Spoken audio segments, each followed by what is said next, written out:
All right, 6:02 in the Rose City. Time for Dirt and Sprague on Portland Sports Leader 105.1 The Fan and the Fan Sports Network. Good morning, happy Monday, everybody. What is happening? I think I'm going to put myself in the same category as Dirt and say I could not tell from that play-by-play cut. Did the Timbers win? I don't know. We were playing the fun game of did they win? Well, Swag said there's a cut in the open. We'll see if we find out in the open. And then I just heard they're back in it. So I didn't get an answer to my question. Did they or didn't they not win their playoff game? Are they still alive? Oh, okay. They're still alive. It's a best of three. That's true, best of three. So it's not over yet. They fell 2-1. 2-1. So right they're there. back here in Portland for game 2 this Saturday. I watch real football. Oh, look at you. European English Premier League. Early 5 a.m. football. That's damn what right. I watch. I watch American football. That's about it. I watch American football. Yeah, there's a lot of American football on my TV this weekend. Oh, yeah. Although the NFL slate, we kind of poo-pooed and ended up being, I'm just going to say this. It sucked. Yeah. That morning slate was... The afternoon slate afternoon sucked, slate too. was terrible. I ended up turning it off. Denver, Dallas was What a did I blowout. miss? Indy, Tennessee was a blowout. It was not a bad weekend to be in your car driving back from Seattle for the morning slate. It was also one where if you were asked to do something by the wife or the family or you had a kid's game or whatever, it's like you're not fretting about missing anything on Sunday. We had a family friend in town from Seattle, and so Saturday we ended up doing a lot of Halloween stuff, so it was perfect because Sunday sucked so bad that I was able to catch up on a couple dealings I missed with on Saturday. Sure, the college games that you missed Yes. or the scores or whatever, the matchups. That was us yesterday. We had our, it was the Monster March through Selwood, the kids' costume parade. Oh, that's cool. So I missed the entire afternoon window doing that yesterday. And then I'm like checking scores on my phone and I'm like, all right, I'm not missing much. Looks like the Cowboy Bronco over is going to hit. The Bo Nix show. The Bo Nix scoring tutty after tutty after tutty on Dallas. So we were marching in a parade yesterday. That's what we were doing. Even Sunday Night Football I didn't think was very good, even when it was No, I had the Blazer game on the Steelers main screen and the football on the second screen. See, that's the beauty of Blazer Vision. The iPad. Now you could do smaller screen. Yeah. I actually ended up doing what Swag did too. After Green Bay scored early in the fourth quarter to go up by 10, it was over. I flipped. I changed my screenage. I went Blazer big screen and Sunday Night Football. Let's see if anything happens here. Smaller screen. It's nice to be a good enough sports fan or a sports fan that can read the situation better than like the middle of the road sports fan when you can go, this game's over. And then you wake up and you go, I was right. Yeah. Aaron Rodgers ain't scoring 14 points in the fourth quarter on that defense. That's not happening, man. Jordan Love, 20 straight completions. Yeah. That game's over. Micah Parsons knows it's an obvious passing situation. Rodgers is going to be running for his life. There's no comeback happening here at Pittsburgh. Yeah, but it was great. What is it called? The Monster March? The Monster March, man. It's the Monster March. Has this been happening even when you were a kid? Not when I was a kid. I don't remember when they started it. I just know it's become quite a big deal. They shut down half the streets throughout the neighborhood, and it starts at the elementary school. And so we walked up there, and he had his little cow costume on. He was ready to rock and rumble. There were bubble machines everywhere. He was digging it, just having an absolute blast, dude. What's the costume? He's a cow. He's got a big, basically. He likes to moo. He's into cows. He's into mooing. Big fan of the moose. Oh, yeah. You got to take him to a Chick-fil-A, see if you can get some free stuff. Dude, that's actually not a bad idea at all. Let's go get some free chicken sandwiches. You better put a chain around his neck with more chicken. That's right. This is a great idea. I don't know why I didn't think of that, man. There's free chicken sandwiches in my future. If you have that costume, I'm not kidding. I would take like a rope and a little cardboard sign, and I'd write more chicken the way the cows in the commercial do, and I'd go in and see what they do with that. More chicken. You'd get something More chicken, for it. please. Hold it right there. Yeah, spell it the way they do in the commercial. Yes. And see if we can get some nuggies and some chicken sandwiches out of it. I really want you to follow up on this. We need to do this. I think you get something. Chick-fil-A is delightful. I don't, who doesn't enjoy a good Chick-fil-A chicken sandwich every now and then? Yep. And there's one we could probably get to one in about 15 minutes from our house. It's not too far away, so we might have to make that happen. How pronounced is the udder? It's not that pronounced. Okay. Well, he shouldn't have an udder. No, he doesn't have. He's not milk. He's a bull. Well, then you're not a cow. he's not. Yeah. There's no nipples on his costume. We'll just He's say a them that. day? He's Is a he a them day. He is started with udders. He's That's removed good, the okay. udders. We let him choose whatever path he wants in There's life. no judgments Whatever here. he wants to do, whatever journey he wants to go down. We're just going to let him do it, Did baby. they have a good time? They had a wonderful time this weekend walking around in a cow costume, dude. All right. It was. I have contemplated. I'm the loser who shows up without anything, and a lot of the parents were wearing costumes. I just don't think about this stuff. You didn't partake. Well, it's like like, then it just dawns on me, like, oh, that's right, we're doing the parade today. And it's like, I don't have a costume, I don't have like a trunk of costumes that I could go dive into. I needed to call you and get one of your masks or something. I have know. a million. It dawned on me Sunday morning. I totally forgot it was happening. But I think, decided Friday night I wanted to wear something for him because I thought he'd have fun trick-or-treating. He is super into and I don't know how you blow him up, but like the inflatable suits. Yeah. Like I don't know how like the ones that are protesting? Yeah, exactly. Like the ice protesters. Like a frog? Exactly. I saw a Yellow Jacket somewhere.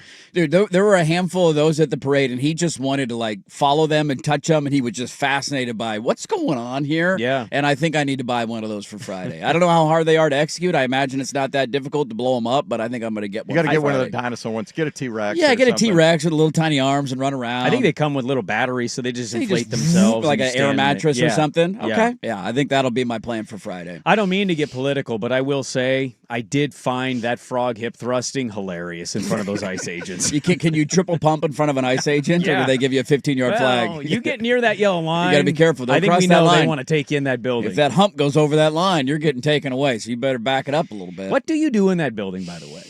Because that weird guy that sings that flew in from here, they took him in, and then he came back out, and he was still singing. Still just nothing happened? Just bring him in and take him out? I think they just put you in a timeout. They put you in a corner. Make you stand. You think about what you've been doing. You stare at the wall for 15 minutes, and then we'll release you. Is that how it works? I don't know. If you get arrested in the frog suit, do they make you take the frog suit off? Or while in detention, do you keep the frog suit on? I think they definitely take it off. All right, I got a lot of follow-up questions here.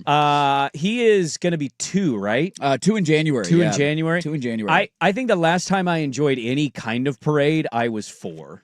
So enjoy the parade this days are numbered. Yeah, parade days don't last very long. It was funny too because we walked up with my brother and he's got 3 kids and one of them's in middle school, they're about your age of your kids, and it was funny watching them get to the parade and then immediately like, all right, Dad, see ya, and just go run off. Yeah. And he looked at me, he was like, enjoy this while it lasts. And I'm like, hey, there's freedom for you now. You're just walking in a parade, not worrying about your kid, poking some dude in an inflatable suit, and if they're going to press a lawsuit on him. There's certainly elements of like him being the age he is, you should enjoy. I'll kind of push back a little bit on your brother. Once they get to that age of like, I'm out of here, I'm like, yes. Yeah. Me too. Me time. I get to do what I want. I want to go on this march. It was raining this week. It was terrible weather. Yeah, it was brutal. It was brutal. We went to Halloween Town in St. Helens, so that was an hour drive. Did you go? What day did you go? Saturday? It was Saturday. Yeah. Ooh. And so we went all the way over there because our friend in town had, we were looking up things to do, and we were going to do a corn maze, and then it kind of got so soaked it was like mud, and then she wanted to go check out Halloween Town, and it's like, it's cool, but I've already done it. Man, it was pissing rain. I was blowing soaking sideways. wet. Yes. Yeah, we got out of the 30-mile-an-hour winds. We had ponchos too, and my pants were still soaked. Dude, not fun in any way, shape, or I hate form. getting wet. Hotel was 5 blocks from Climate Pledge. We were seriously considering calling an Uber. Dude, get in a car. I'm not walking that far, man. I hate that. We ducked in the sports bar that was halfway back. It's like, all right, we need a nightcap. Let's dry off for an hour and see if it blows over. You check your Doppler. Nope, not going to blow over. All right. I grew up in it, and I hate it. It's no good, dude. The wind is, if it's wind and rain, I'm out. I got invited. I know a lot of people who are Duck fans or friends that are Duck fans, people I know from Oregon, all that stuff. In the last 10 years, I've probably been offered 2 or 3 tickets in my last 10 years of hey, Dirt, you want to come to the game this weekend? And I'm already down there, so I'm always like, no, I got to pass. I'm okay. I'm not kidding you. When I got offered in the last week 5 different tickets to the Wisconsin game this weekend. Did you see the second half? And I was like, no, I'm not going anywhere near that, man. God. It's going to be raining sideways and 40-mile-an-hour winds. You cannot pay me enough money to go. Once my socks get wet, I'm bullpen. Yeah. I'm out. Once my socks are wet, I'm done. I'm not doing anything outside. So my pants, I was wearing different material pants, and they got soaking wet. And we went to a restaurant to eat, and I'd argue, as uncomfortable as it is to have a wet sweatshirt, you take that off, not and you're a good feeling. Damn it. Yeah. I don't know if there's anything worse than wet pants. Yeah, they're clinging to your legs. Your legs are they're cold. Soaked. And the wind's blowing, so you can feel it. It's not just wet. Now the wind's blowing on top of you. What's the weather supposed to be like on Friday? Is it going to be a terrible Halloween? I think we're right now, chance of rain, 50-60% chance of rain. How cold is it? That's not bad. I think it was 62 was the high or 61 was the high. Thursday's supposed to be dry, so maybe you're hopeful that it carries over and it's not terrible. Or maybe it ended nice yesterday. Yeah, that's what I'm saying. When the March happened yesterday, it was right when the clouds parted. It was perfect timing. Oh, it was yesterday. It was yesterday afternoon. So okay. I saw the start of the afternoon Timed slate, it. and then we left at like 2, and I'm like, whoa, we're actually going to get lucky here. What are the odds of that? Because I was going to bolt on the parade if it was raining sideways and windy, and he's in a cow costume and he's all wet. Nobody's going to have fun doing that. To be honest, you looked at those scores and you said, I don't need to watch this. No, I'm not missing much here. I'm okay. Bucks 23-3 over the Saints. I think I could have seen how sucked. I could have told you how that game was going to go. Tyler Shuck came in. Hey, we got another Duck starting quarterback. They It's not benched ours. Rattler. It took you long. Are you guys claiming Tyler Shuck? No, we don't claim Tyler Shuck. No, unless he's really good. If he wins a Super Bowl, then we'll claim him. You're welcome, New Orleans. But I think he's going to be bad, so that's a no claimsies. That was a terrible afternoon slate. I didn't think the morning slate was very good either, but the afternoon slate was like 3 games. They all sucked. It's that point now where you're starting to get a lot of the buys, so you get the unbalanced schedule because there was only 3 games in the afternoon, right? Correct. Yeah, so you get there's 3 only 3. games in the 1 o'clock afternoon, so there's not a lot in the 10 a.m. window. 10 a.m. window is okay, but nothing. I mean, the only elite game down the stretch was a game that nobody really cared about in Jets and Bengals. If that was 2 different teams, maybe we're more invested, but it's like, all right, the Jets got to win. Who cares? I have officially a big announcement to make. Oh.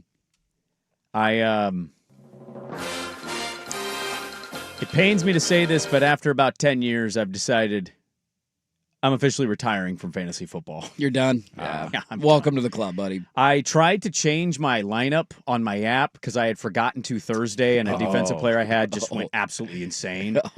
And so I went through my lineup. I had Evans still in my lineup, and Pittman was in there, and they're on a bye. Dude, the app wouldn't let me put Evans off. It kept saying error or something, and I'm like, what? So Is the lineup locked in on Thursday if you don't change it? No. Thursday players will be if they play. But then Sunday, you still have players that haven't kicked off. Should be able to change them up, yeah. Yeah, you should be able before, I don't know when it locks, how far before kickoff. No, but... you can change it up until like 58. Oh, okay. So I went to go change it, and it kept like saying error on every substitution. And I did not want to ask this in the group chat.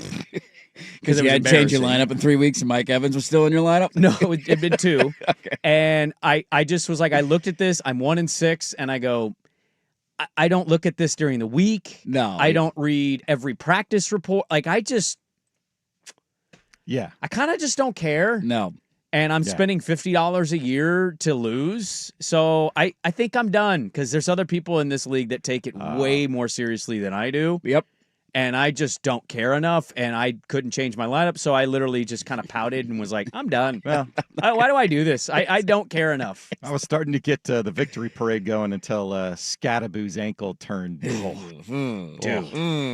Questionable decision by the red zone to replay that. God, that one was bad. Oh, my God. That one. I feel like it was pointed I need one a new way, running back. And then he kind of rolled over, and it flopped the other way, and I went, oh, my God. Yeah, he's like tapping his helmet. I Like, we know, Cam. We know you're going to need a breather here. Heave right there in the middle of the field. He turned his back. That thing was gnarly. How was he? I commend those guys a lot. How are you not crying on that card? Well, it's Cam Scadaboo, especially. Well, I know, not a he's surprise, but I would imagine that the adrenaline is pumping so much that you probably don't feel the amount of pain that you should feel. Dude, but eventually that adrenaline has to wear out between you getting there and you on the cart, right? I would imagine by the time you're off of the field and like you're not in front of 80,000 people anymore and like the reality sets in is when you start to feel it a little bit more. Scream, a primal scream. Yeah, that was they gross. must give you drugs instantly, right? Like some kind I of pain. think so. Something? My guess is, they got shoot it up with something. They got something. While you're sitting on the cart, here's some morphine, Lord, buddy. man. Let's take care of you.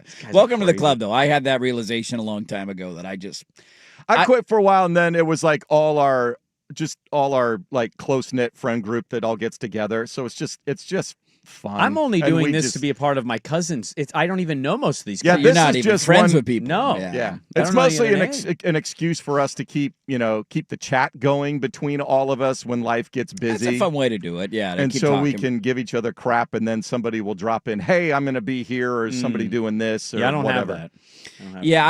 I don't spend enough time on practice reports to where I can't be a good fantasy football player. Like if you want to be good at fantasy football, it's almost like a nonstop thing. It's almost a job. It's almost like who's in, who's out, what are the reports saying? The guys who's that get gonna play, dropped and picked up, I'm like, how do you know anything Insane. about that guy? And then that guy will score Right. a random touchdown in garbage time, and you're like, of course. Of course, there it is. there he is. That's why they picked him up, and that's why they're good Of at course this, you and I'm picked up not. Jake Tonjes today.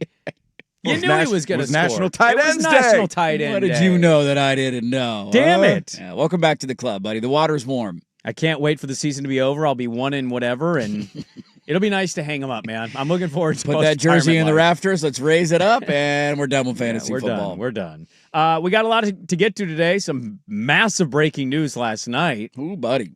Dan Lanning on the move? Doing that again?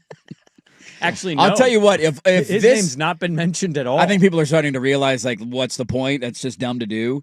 If there is not a departure this offseason with all of the current openings and probably soon to be openings, we just need to stop forever asking that question. Because if there's every job you could want is now possibly open right now. No, not Alabama. Well, that's true. It was open. That last was time. open. Yeah. Not Georgia. No, not Georgia. No. LSU is a top 3 or 4 job in not the country. Not Ohio State University. That's right. Huh? Yeah.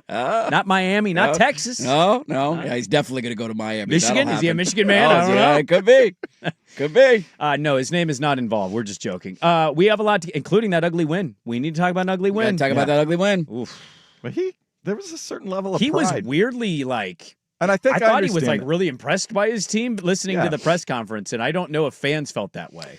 It's a weird time for Duck fan right now. I couldn't a lot tell, of infighting in the fan base. Yeah, we were watching on a TV in a sports bar before the Kraken game. I couldn't tell how bad the elements were. It's because Tim Brando sucks at his job. That's why. We didn't have any audio either. No. Well, Tim Brando sucks at his job. That's why anybody who had the audio couldn't. I'm not disputing that, but that is they are horrible. If you're listening right now, hang it up, Tim Brando. I hope you're still in town. Dude, don't even get me started on that. It was so bad down there, we legitimately almost lost our tent canopy 4 times during the pregame show. And they didn't mention it once on the broadcast. I got back right around the time the game kicked off. I started watching. I'm like, are we just not going to act like it's blowing 40-mile-an-hour down here? Are we not going to mention this, Tim Brando? It never rains at Autzen Stadium, though. Great joke, Tim. Great joke. Haven't heard that one all week. Jesus. That is at the Dirt Johnson. It's Andy Johnson with those comments there. Wisconsin's got their culture. Yeah, that's great, Tim. Can we talk about the elements a little bit? It's having a pretty big impact on the game right now. You could kind of tell he was friends with Luke Fickell. I'll say that much on the podcast. All right. Well, I was trying to get out of that 3 minutes ago. That's my bad. That's well, he wouldn't shut up either. Right hand up. That one's on me. And Swag. Shut up, Swag. Shut up over there. All right, let's get it going. We have 2 Blazer games to react to. The first one post-Chauncey FBI, and the second one last night, which was a delightful little game. So we'll get to some NBA stuff. We got college football. We'll dabble in some NFL. It's a loaded show, and we're going to LSU for the Daily Ticker because, of course, Brian Kelly was fired. Dirt and Sprague, we get it going next on 105.1 The Fan.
a.m.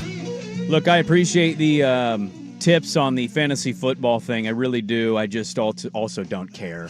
That's kind of where I'm at. The care level is at a 0. I mean, it's at a 0. So I appreciate you guys out there for helping me with it. But we're 1-7, and so don't care. Head coach has been fired. We're tanking. It's over. There's no hope left. AD might be getting canned. We are the We're the New York Jets right now. We somehow won a game, but it still doesn't matter. Matt Moscana is going to join us today at 7:30 for the Daily Ticker. And he is of ESPN Baton Rouge. We had him on for the Week 0 Dirty Poll. We did, yeah. LSU was a top 12 team in the country. They beat Clemson in Week 1. Everybody thought, here comes LSU. Here they come. And fast forward 9 weeks later, he is fired. Bye-bye. And, we have a lot to get to today, so we'll talk with him about it. But, I mean, my God, the coaching openings right now. And then that's not even counting the ones that are definitely going to open. Somebody had a great video of the 1917 scene where the guy's running through the line with the battlefield. bombs. And Yes. it was this is Hugh Freeze at Auburn right now. Like somehow he hasn't been fired yet. Everybody knows he's going to get fired, but they won this weekend, so they haven't fired him yet. That job's going to likely open. Florida State's likely going to open. We're just getting started here. It's bananas. You do think Florida State's going to open? I absolutely think they're going to open up, yeah. See, this is what makes me mad about private equity in the sport is like, why should they have private equity? It's another bailout for rich people. Yeah, it's also just frustrating because all these universities and athletic departments are crying poor, not all of them, but some of them are, about how do we do house settlement, how are we going to pay for these? We need more donations. And then when it comes time to cut a check for $50 million, they find the money and they dig it up out of somebody's pocket and find a way to get out of it. It should be noted, like, not all buyouts are created equal. So it sounds like the Kelly one, they're going to be able to negotiate down. I don't know why, but evidently that's what people are saying. Yeah, if you're him, why would you take I don't know. less than what your buyout is? I don't know. I don't know what maybe we can ask Matt about really that. hate them too. Maybe that's a mutual we hate Dude, each other. I just want to get the hell out of here. I'm making $10 million a year. I'm going to go live on a beach. According to Pate, he was already living on a beach during key stretches of the season anyways. Pate talked about that last night. And then it's like an installment payment. Like, they're not all the same, where some of them, if it's a lump sum right up front, that's just wild. These ones are like, all right, you have a monthly payment for the next 8 years you got to make. You can probably manage that. You know, I kind of believe in karma in a lot of ways. Not a Buddhist or anything, but Sure. I do believe things kind of come back around. Yeah, but goes around, comes around. Look, I'm not dismissing the idea because there's enough teams out there to say, well, it's ridiculous. He'll definitely be back. But he also strikes me as somebody, he's got to be the absolute worst to work with. Did you watch any of that game on Saturday night? Yeah, I did. That was one of the ones I had to circle back to. Yeah. And I was like, oh, my God. Every time they showed him on the sideline, he was He's berating an assistant coach. I feel like he's been doing that all year. Yeah, I mean, that's who he's always been. He just seems like a horrible person. I don't know if there's anybody alive that truly likes Brian Kelly. So why hire him? Like, I don't after know. this, why give him another gig? I don't know. Clearly checked out of this job. Yep. You mentioned Pate. Pate talked about it at length. There were Pate key buried him moments last during night. recruiting where Yeah. it was like he was at a beach. Yeah. They had staff on his. I want to talk to Matt Moscana about this at 7:30. There are people on his staff that he didn't know. Yeah, he allowed other people to hire. They 'cause he made was on other a beach. people hire him because he didn't want anything to do with it. Like, this dude clearly was checked out. Why would any institution, and I'm throw any out there, like, I wouldn't want my university attached to this guy. No. He just seems unpleasant. No, he's not, and it's not going to be the high level of success that you want. And he's also a guy that you don't like. It's one thing to have a coach who's like flailing. Like Ed Orgeron was this at the end of his time at LSU. You could clearly tell he was in over his head. This isn't going to end well. Yeah. But everybody loved him. You got to see it, a Cajun accent. He fit. Like he was well liked, and he's always going to be welcome back at LSU, partly because he won a national championship there, and Brian Kelly never got to a playoff. But also because he just seemed like he's got his faults, but he seemed like a fun dude, a fun-loving dude. Brian Kelly is none of that. Like, he killed a kid at Notre Dame. We just act like that didn't happen. Notre Dame hated him. He left that job and said, I need to go to a place where I have national title resources, and then he never made the playoff in 4 years. And then Notre Dame LSU. went to a national and title Notre Dame game. went to a national championship. Like, there's zero doubt in Notre Great Dame's game mind. for Irish fans, Dude, huh? they upgraded at head coach. There's zero doubt about it. It's He's funny. hotter. He's funner. Yes. Like, how about that? You go back 4 years ago to places that lost their coach and you felt like it was the end of the world. I think there's two of them. Oregon was this way when Mario Cristobal left, and I think I would argue that they've upgraded at head coach, and I'd much rather have Dan Lanning than Mario Cristobal. And Notre Dame is absolutely this way with Brian Kelly leaving, and you're like, man, he went to the playoff and he was really good. And then they get Marcus Freeman, who's younger, a better recruiter. He's more energetic. He's a better face of your program, and he's led you already to a national championship. Better looking face, too. Yes, he absolutely is. Everybody hates Brian Kelly, man. Yeah, I think that's a fair one, and Everybody I hates just have to. Well, how old is he? Is he 60? Kelly? It's like 62, 63, I mean, somewhere I'm just around there. legitimately asking here because 64. I just would want nothing to do with him. Somebody he's might not- hire him at a smaller school, He's but I'm not with made you. for this world of college football anymore. No. I think what we learned at LSU, it's passed him by. He got there, and he thought him just being there was going to win a title. Yes. And every coach prior, the 3 coach priors, I should say, won a title in their first 4 years. He did not. And he wasn't even going to make the playoff. No, Again this year. LSU should be in the playoff at a minimum. And I know we could all debate this stuff, and we all have different opinions and outlooks. And look, their athletic director almost deserves an entire different conversation. That guy hired Jimbo Fisher. Fire that guy first. Scott Woodward. Don't let him make the next call. What are we doing? Wasn't Woodward UW? Yes. He was the UW guy, wasn't he? I believe so. And then Cohen took over for him. I thought I had that right. He left and then went to let me A&M. check. Let me check. Thought he was the Washington AD at one point. But either way. You are correct. He was the acting athletic director. Yeah. Either way, that job is probably looked at as the job now.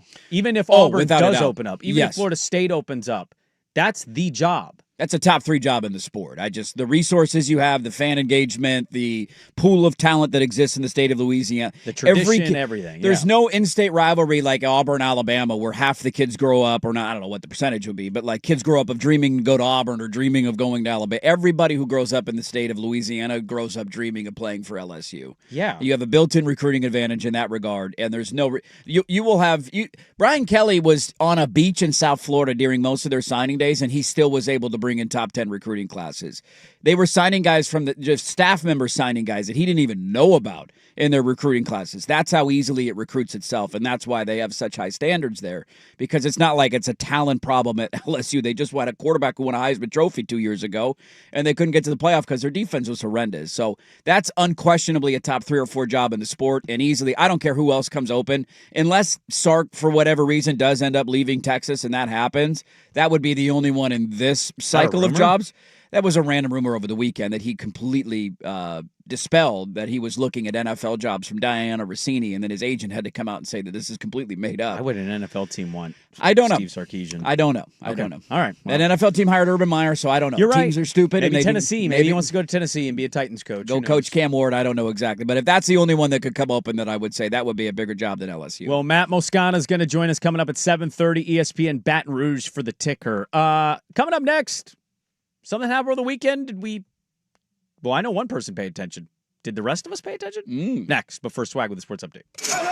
Now, from the George McCoy and Warren Allen Sports Desk, a Sports Center update on the Fan Sports Network, 105.1 FM and 1080 AM. First on the Fan, Blazers on the road for the first time Sunday night in L.A. Just couldn't dial in the range against the Clippers. They hit just 11 of 41 threes. They drop a 114-107 result to begin a 3-game road trip. Denny Avdia with 23 led Portland. They're right back at it tonight, taking on the Lakers. 7:30 tip on KUNP. That's Xfinity Channel 1016. Blazers 2.5-point underdogs. The Ducks head into their second bye week of the season, holding at number 6 in the AP Top 25 rankings, despite struggling to put away Wisconsin 21-7. No changes to the top 6. Ole Miss moves up 1 slot to 7th. LSU's 24-point home loss to Texas A&M dropped the Tigers out of the rankings and resulted in the firing of head coach Brian Kelly late Sunday evening. School still negotiating the terms of his buyout, reported to be $54 million. Monday Night Football in America's Heartland. Chiefs hosting the Commanders, 5:15 on ESPN and KTU Channel 2. Marcus Mariota getting the start for Washington. Jaden Daniels still dealing with a hamstring injury, but he will have Terry McLaurin and Deebo Samuel back at receiver. KC 10.5-point favorites. Timbers dropped game 1 of their first-round playoff series against top-seeded San Diego 2-1. Game 2 here in Portland this Saturday. Portland needs a win there to force a decide in Game 3. More sports scores and stories in 30 minutes. Jason Swigard from the George McCoy at Warren Allen Sports Desk. Hurt and missing work, insurance companies acting like jerks. Don't call your mom. Call George McCoy at warrenallen.com. The Fan is live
Well, I know our producer watched. Did you watch any World Series baseball this weekend, games 1 and 2?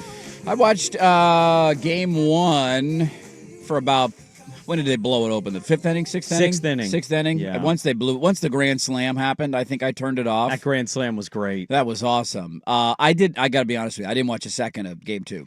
Really? Did not watch a second. Yamamoto going the distance again. the distance, yeah. I mean, he's been awesome. Good for the Dodgers. I got home at 4, turned on the Duck game, was watching that, flipping, trying to catch up on other games that I'd missed, seeing the little guy after being gone all day, and it was like, check the score. I was keeping an eye on what the score was, and if it was close late, I would have flipped over. But on a college football Saturday with a team that I hate in the World Series who happened to have been leading at the time, I'm not watching that. Okay. It's going to be a weird World Series, I'll tell you that much. Hey, got game 3 tonight, Game right? 3 so tonight. I'll watch tonight. Monday Night Football is kind of a dud. Did the Blazers play tonight? Yes, they have the Lakers. Yeah, back-to-back Lakers. They got the LA 7:30. games. Probably rather watch the Blazers in the World Series. Yeah, Well, you got that a doesn't doubleheader on tip till Peacock. 7:30. Oh, come on. That's what the Lakers do. They have Peacock the late doubleheader. 7:30. What Huh? are we doing, NBA? Are you trying to kill me? Who are those teams on the Peacock games? The first game at 4 is Cleveland, Detroit. Detroit. Tasty. Massive, And 6:30 is Nuggets, Timberwolves. Okay. That's a good game. Those are good games. Those are good games. That World Series sucks. Might be turning that thing Yeah, off. flipping over for It's sure. kind of a weird one because I think everything about it says, what a start, right? A 1-1 split. 1-1 split. Scherzer, Glasnow in game 3. That's great name-wise. Like, the Blue Jays showed The you they LA have the Sun. offense, and then the Dodgers got Yamamoto, and we're chanting Yeah. we don't need him to Ohtani. It was a little premature. great. I mean, sure, it's have your fun, but of all the people you could say something to maybe kind of wake them up a little bit, I don't want to go anywhere near that one. The funny thing is this could end up being a legitimate 7-game awesome series, and I feel like we're going to look back and go, Yeah, it's a good little series. Good little series. didn't watch a lot of it, but, it was gotta keep an there. eye on it. So let's see. We'll have game 3, 4, and 5 3, 4, will be 5, the next. Monday, Tuesday, Wednesday. Okay, so they're going to have games. If it goes to game 6, that would be on Friday night It would on be Halloween. on Halloween I'm night. not watching a second of that. And game 7 Ooh, Saturday. I disagree. I watched Well, your team was in it. no, the Diamondbacks Dodgers one was, or the Rangers Diamondbacks series was You happening. watched that on Halloween night? That series sucked. That's one of the more controversial bad moments of my marriage. Yeah, like 'Cause what are she you threw doing? a party and like I was watching in the other room. It's the World Series, babe. I got to keep an eye and on so it. like everybody kind of gravitated towards where I was. And All the dads probably at the party were hovering around the TV. Wait, what's the score it over ended up here? being a good game. Like it was like That series sucked, though. It wasn't like it was. If it's No, game I know. 7, it's one thing. I guess that makes a little sense. But in this case, it would be a game 6. it was a bad moment for my marriage. I just told you it was a mistake. I'm openly telling you Don't go near that. it was a mistake. So game 6 will be in the middle of Halloween celebrations with all your families and your kiddos, and have fun watching that. I'm Good not luck. doing that anymore. I've learned from Don't do that. it. Well, and it's also a Friday, so you're not even. It's not like you got a show on Saturday. You got to talk No, about it. no. If it goes to a game 7, there'll be a game 7 on Saturday night, which will go directly head to head against college football. Have fun with that. Yeah. So I didn't watch much. I just think when you fall on football weekends, it's hard unless there's a extreme rooting interest for me. I love college football that much, and Oregon was playing at the same time, and the game was tight and competitive, and so once Oregon pulled away a little bit, I'd probably switch to the quad box, and that had a little bit of World Series in it, but at that point, I think the game was 5-1. Well, but everything going into the World Series has said that people are watching baseball playoffs more than they have in like 8 to 10 years. The numbers have been really good. So I'm more just kind of curious where the World Series is. Is this a World Series that's like we could see a repeat and it's a West Coast repeat, and then we've got the East Coast AL East team? I don't know where. I can't speak for everybody. I know we have Dodger fans that listen to the program, and I know they're ecstatic. Swag, obviously, pretty excited. But I think Blue Jay fans are feeling pretty good, too. They're not going to get swept, at least, so they got that going for them. yeah, the gentleman's sweep is still in play. The gentleman's sweep is absolutely alive, but at least they won a game. But I also saw the game too the way you did. Of like, I saw a couple innings, and he was just, you could tell he was locked in. I'm like, Yeah, once he got through the first. Yeah, you're not. once he gets through 3 innings and he's not giving up It's anything, really you're just like, the it's first over. inning for some reason. It just, I don't know if he's got too much, adrenaline flowing, what it is. But if you're going to get Yamamoto, you have to get him early because if he settles in, forget it. I had somebody reach out to me last week and was asking me about show topics and was like, do you ever do stuff that like Dirt doesn't want to do?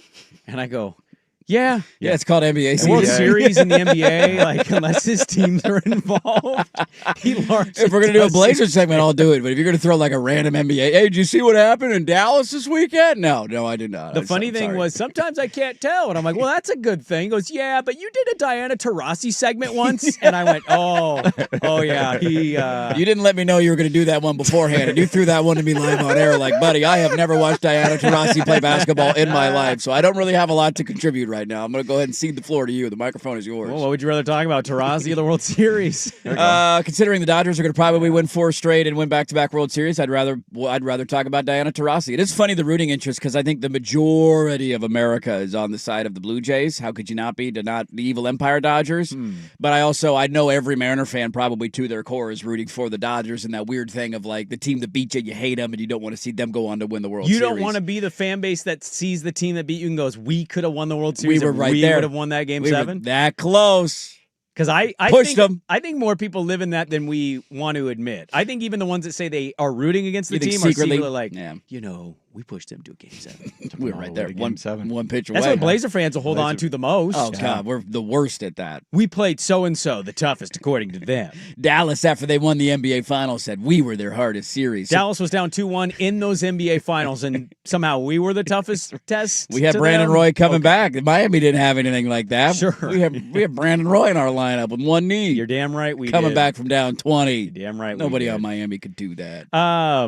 So No, I didn't watch any of game 2. But I will watch tonight. I'll keep an eye on it tonight. Monday Night Football will probably be at the Blazer game starts late. So Pistons, you got to. Cavs. I might have to split screen the thing. Yeah. One TV, one. I'm probably not going to do that. That's but okay. yeah. Dude, I know. Hey, to I each their know own. you. To I each know their you. own. Everybody has, dances to their own drummer. I hope Mariota and the commies can keep this a game. Well, he gets McLaurin and Debo Samuel I back know. in He's the got lineup, some so weapons. he's got I know. targets. The Lions dropped a point, so that kind of makes me feel somewhat better. But It's also a night, too, where if we end up getting a dud, that's okay. I'll just watch more World Series, and then if that game's over at 7:30, you turn go on to the the Blazer Blazers, game. yeah. There's enough this time of year where it's not like it's the only thing in my sports life Yeah, tonight. So right. if the Monday Night Football game sucks and it's 24-0 at halftime, you just flip to something else. if it's a dud, it's easily the most duddable week of the NFL we've had in some time. Without a doubt. Not a what was the most memorable NFL moment? I have an NFL segment, but what's the most memorable NFL game this weekend? Probably Jets and the Bengals. Jets getting his first And win no, coming I'm sorry. back. Nobody And cares. it was a bad football game, but It's a The good fact that football they game. blew it and lost to the Jets at home and Yeah. gave up 40 points and 500 yards of offense to that team, Justin Fields. with Justin Fields at like the helm. I mean, outside Somebody of should be fired. how many other games were even one-score games? Not many. Not many. My team got destroyed. That was by a the 2-score Houston game. Texans. Yeah, I mean, Dolphins and Falcons, no. Oh my dude. Pats and Browns was terrible. Eagles blew out the Giants. Bills and Panthers unwatchable. Ravens beating the Bears maybe is another they moment, were but up that double was digits in that game. Bucks and Saints blowout. Cowboys and Broncos The blowout. second Colts Titans closest game blowout. was the Texans-Niners game. And that game wasn't close. That And then score Sunday doesn't Night Football indicate was a 10-point game. it. I Yeah, mean, the and it Niners swung. didn't have a first down till late in the They second had the ball quarter. for 5 minutes in Yeah, the first I know. half. And then somehow they were getting outgained by 300 yards. Somehow they had the ball like down one Down one possession. possession. Like, what? I know. How is this possible? I know. And then they couldn't score. So that was the only. But if Jets and Bengals is your highlight of the weekend, that tells you it was a bad weekend. I want you guys to be. I'm going to give you a factoid on a Monday, even though I should wait for Tuesday, because I think you're going to be speechless with this stat. The Atlanta Falcons have been outscored by the Dolphins and Panthers 61-3. What are we doing? You should get fired as a head coach for that game. You should have been fired for the Panther game. You lose 30-0 to that team. You should get fired. What was that? You get blown out in your own barn by the Miami Dolphins. That you should no longer be a head coach in the NFL. Fire everybody. That was embarrassing. Bad day for Kirkers.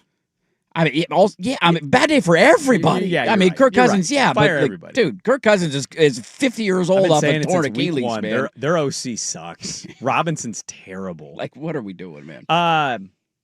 Who are we buying of these? I want to get to that from the NFL slate, and then we'll pivot into college. We'll talk some Oregon. Are you concerned about Oregon? I do want to know from people out there. You said it earlier. You think Duck fans are going through it.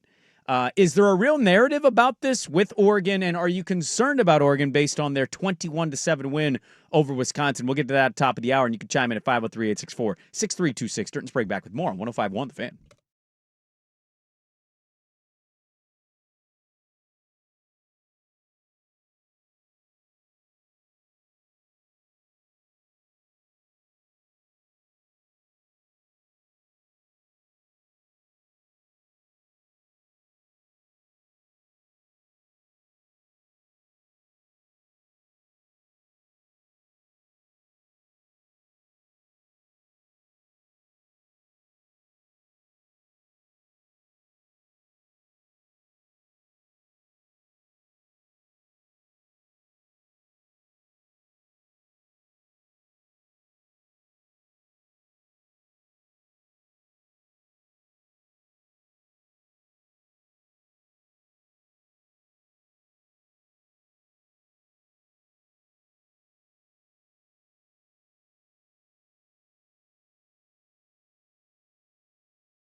1051 FM and 1080 AM. All right, we'll get to Oregon at the top of the hour. One of our listeners who's a Notre Dame fan says, terribly quiet about how bad the Ducks were. You guys were acting like weathermen. Says it's going to be a rout. Then memory loss. We'll get to that at the top of the hour. Duck fan, how you feeling out there? Don't you love college football?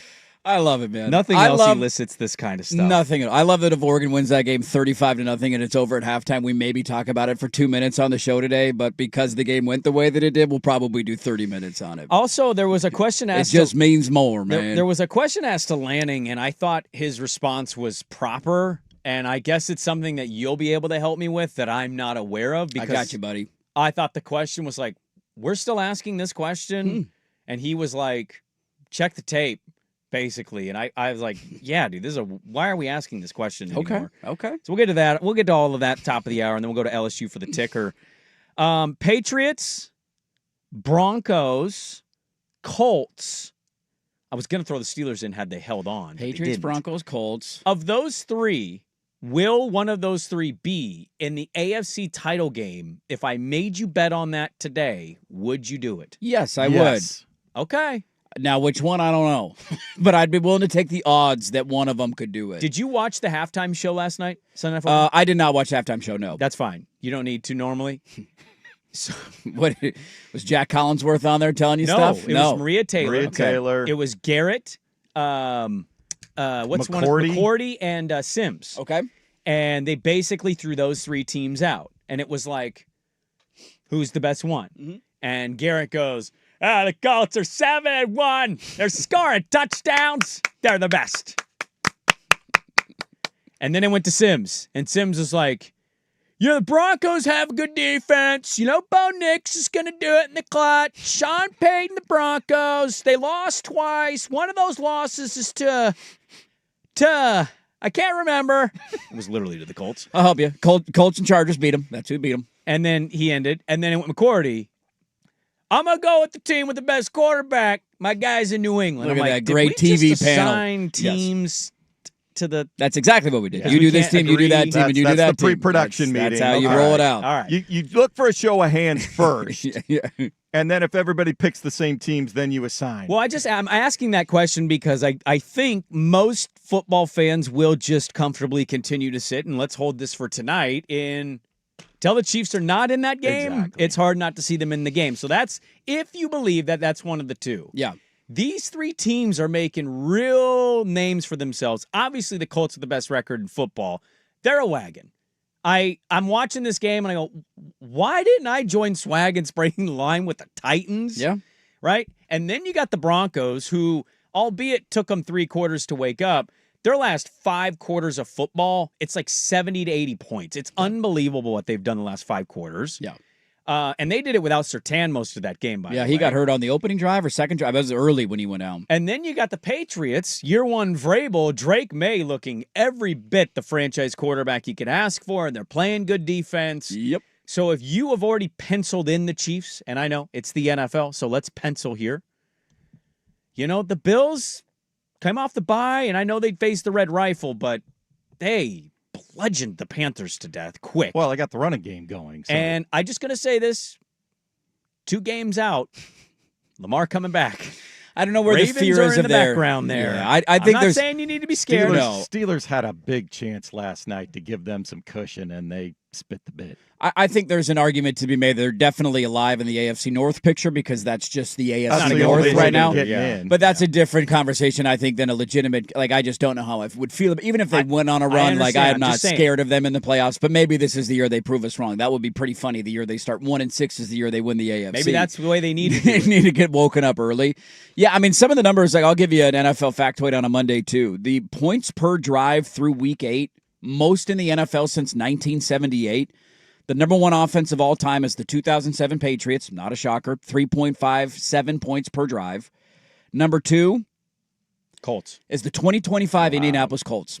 They are ahead of the greatest show on turf Rams from 2000. They are ahead of the 2018 Chiefs. Those, in terms of points per drive, through week 8, are the 4 best offenses through the first 8 weeks of the season in the history of the NFL. They are number 2 behind the undefeated 17-0 New England Patriots. That's the only offense that has paced better than them to this point in the year. Did you see the report this weekend? It came out that they basically want to extend Daniel Jones. Why He's would you probably not going to get the Baker contract. Why would you not? Look at what happened in Minnesota. They found their redemption quarterback and they let him walk. And he's how having are a they? good year for How are they Seattle. feeling right now? They're terrible. They'd love to have him back. They don't have any good quarterback play. Lock him up while everybody's like kind of happy, and he might just. Well, he's also not going to command $50 million a year. I don't think he. I mean, he'll cost you some, but that contract will be more in the realm of a Geno and Sam He's Darnold. going to get a Baker contract. He'll get a Baker deal, and that almost fully guaranteed $100 million. There you go. I think there's almost an argument to be made in the future of the NFL. Is there a better pathway to winning that way than there is giving a guy like Tua $60 million, and you're like, well, now we're screwed because he sucks, and we're paying him $60 million a year. I don't know. Like, I can see arguments for all three. I do think it's funny, and I'm a big Drake May guy, that we immediately crowned him the best quarterback of those three. He's having an unbelievable year. He didn't. McCourty Sure, did I know. on the But I'm broadcast. saying that's the thing about the Colts that makes them interesting is that Daniel Jones is playing at such a high level, and their offensive line is elite, and Jonathan Taylor's one of the best backs in the NFL. It's just everything's working for him right now. So I don't need to see any more information from any of those teams. I think they're all going. We knew Denver had a good defense. Mm-hmm. It was just them kind of getting out of their way offensively, which everybody can do against Dallas. So I'm not making a big deal out of that. But they've found their way in the second half of games. New England is doing it week after week after week. There hasn't been a letdown. One of those, like the Bears are their perfect example of this. They go on the road to Baltimore. You're feeling good. We're maybe heading to the playoffs, and they lose to Tyler Huntley, and you're like, that's the reason that we didn't buy in. And we've all been kind of waiting for one of those games from Indy and from New England. It just hasn't existed. So I'm a believer in all three of them. So you'd pick Indy would probably be the bet that I would make. But if you ask me if I could place a bet on one of the three making it, I'm taking that bet. Final point. I think it's fascinating, and it's not that it's not warranted. The MVP of that team for people is Taylor, and Taylor has been mother bleeping awesome. But I don't know how many situations are that with the quarterback putting up those numbers where we're just giving it all to the running back. It's very odd. Last year, Jalen Hurts got a lot of credit for Philly's offense, and Saquon Barkley was the driving force behind all of it. It's really fun, though. Loaded second hour. Are you concerned about the Oregon Ducks for only winning 21-7? We'll talk about it and kick it off. Hour number 2, Dirt and Sprague, 105.1, The Fan.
Now, from the George McCoy and Warren Allen Sports Desk, a Sports Center update on the Fan Sports Network, 105.1 FM and 1080 AM.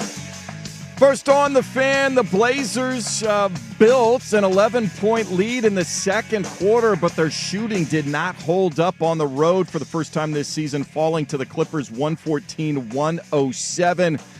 They are back at it against the Lakers tonight. 7:30 tip. LA most likely without a Luka Doncic. You can see it on KUNP Xfinity Channel 1016. Blazers 2.5-point underdogs. The Oregon Ducks remain sixth in the AP Top 25, heading into their second bye of the season. The elements were an issue as they struggled to put away Wisconsin 21-7. LSU's 24-point home loss to Texas A&M dropped the Tigers out of the top 25 and resulted in the release of head coach Brian Kelly late Sunday evening. The school still negotiating the terms of his buyout, reported to be $54 million. Monday Night Football from Kansas City to wrap up Week 8. Chiefs hosting the Commanders, 5:15 kick on ESPN and KATU Channel 2. KC a 10.5-point favorite. Marcus Mariota will start for Washington, but he will have Terry McLaurin and Deebo Samuel back at receiver. Game 3 of the World Series from Los Angeles after the Blue Jays and Dodgers split the first two in Toronto. It'll be Max Scherzer opposite Tyler Glasnow. First pitch just after 5 o'clock. We'll have pregame coverage beginning at 4 on 910 ESPN Portland. More sports scores and stories in 30 minutes. Jason Swigard from the George McCoy at Warren Allen Sports Desk. Hurt missing work. Insurance companies acting like jerks. Don't call your mom. Call George McCoy at warrenallen.com. The home of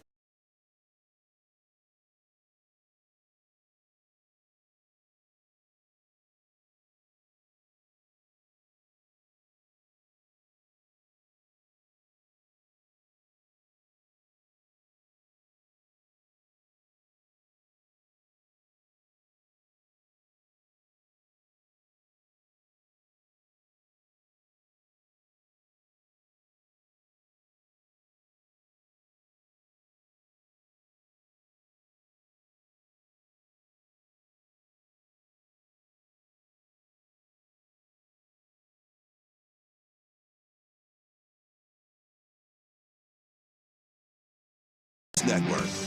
All right, here we go. Hour number 2, Dirt and Sprague here, 105.1 The Fan and the Fan Sports Network. Good morning. Happy Monday out there, everybody. Hope you're able to stay somewhat dry this weekend, not getting sick at all. But we are in hanging out. A second hour that's loaded with a lot of football talk. We will go to Baton Rouge, Louisiana. They fired Brian Kelly. Bye-bye. My family. Me and my family are leaving. You know, there's moments that I might miss something on social media because I haven't been on social media in months, outside of when I'm here on the show. And I've had some people like, hey, man, this happened a couple hours ago. I'm like, okay, so I'm seeing it now. What does I'll react to it 3 hours later. That's all right. I had somebody tell me, keep up, when I saw that Shaden Sharp was announced in the starting lineup. I go, what is it? Okay, I guess that's weird. This was something I didn't need to be on social media to find out. Brian Kelly fired at like 5:15 last night. Yeah, we kind of, the smoke was building as the day went on. It was like, now there's a meeting with the governor, and you're like, what is happening in Louisiana right now? Only in Louisiana is there a meeting with the governor involved in firing that football coach. It just means more. Yes, it does. So we'll get to... He's a state employee. The highest paid one. Wisconsin fans out of the weekend, ironically, I know we're going to talk about the game, are like, dude, that guy is winning like 9-10 games every year, and they just paid him $50 million to go away. Our guy can't win more than 2 games. Why can't we fire him? Because I don't think you have that kind of money. It just doesn't mean as much in Wisconsin, evidently. Well, it did this weekend because Wisconsin, they held the Ducks to 1 touchdown in the first half. It was 7-0 at the half. 7-0 at halftime. It took a 99-yard touchdown drive to get that 7 points, too. It did. It was a bizarre game because the start of this one, you saw the weather, at least on TV, and I'm like, oh, my God. They're going to get good weather for this game? How is that possible? Looked glorious at the start. And then about the middle to beginning-ish point of the second quarter, you can kind of see it was starting to get a little darker and gloomy, and you could start to see the rain. And then the second half, it was just... Monsoon rain, wind blowing Ironically, from side to they side. played a lot better when the monsoon rain came. It brought the best out of them. Well, so...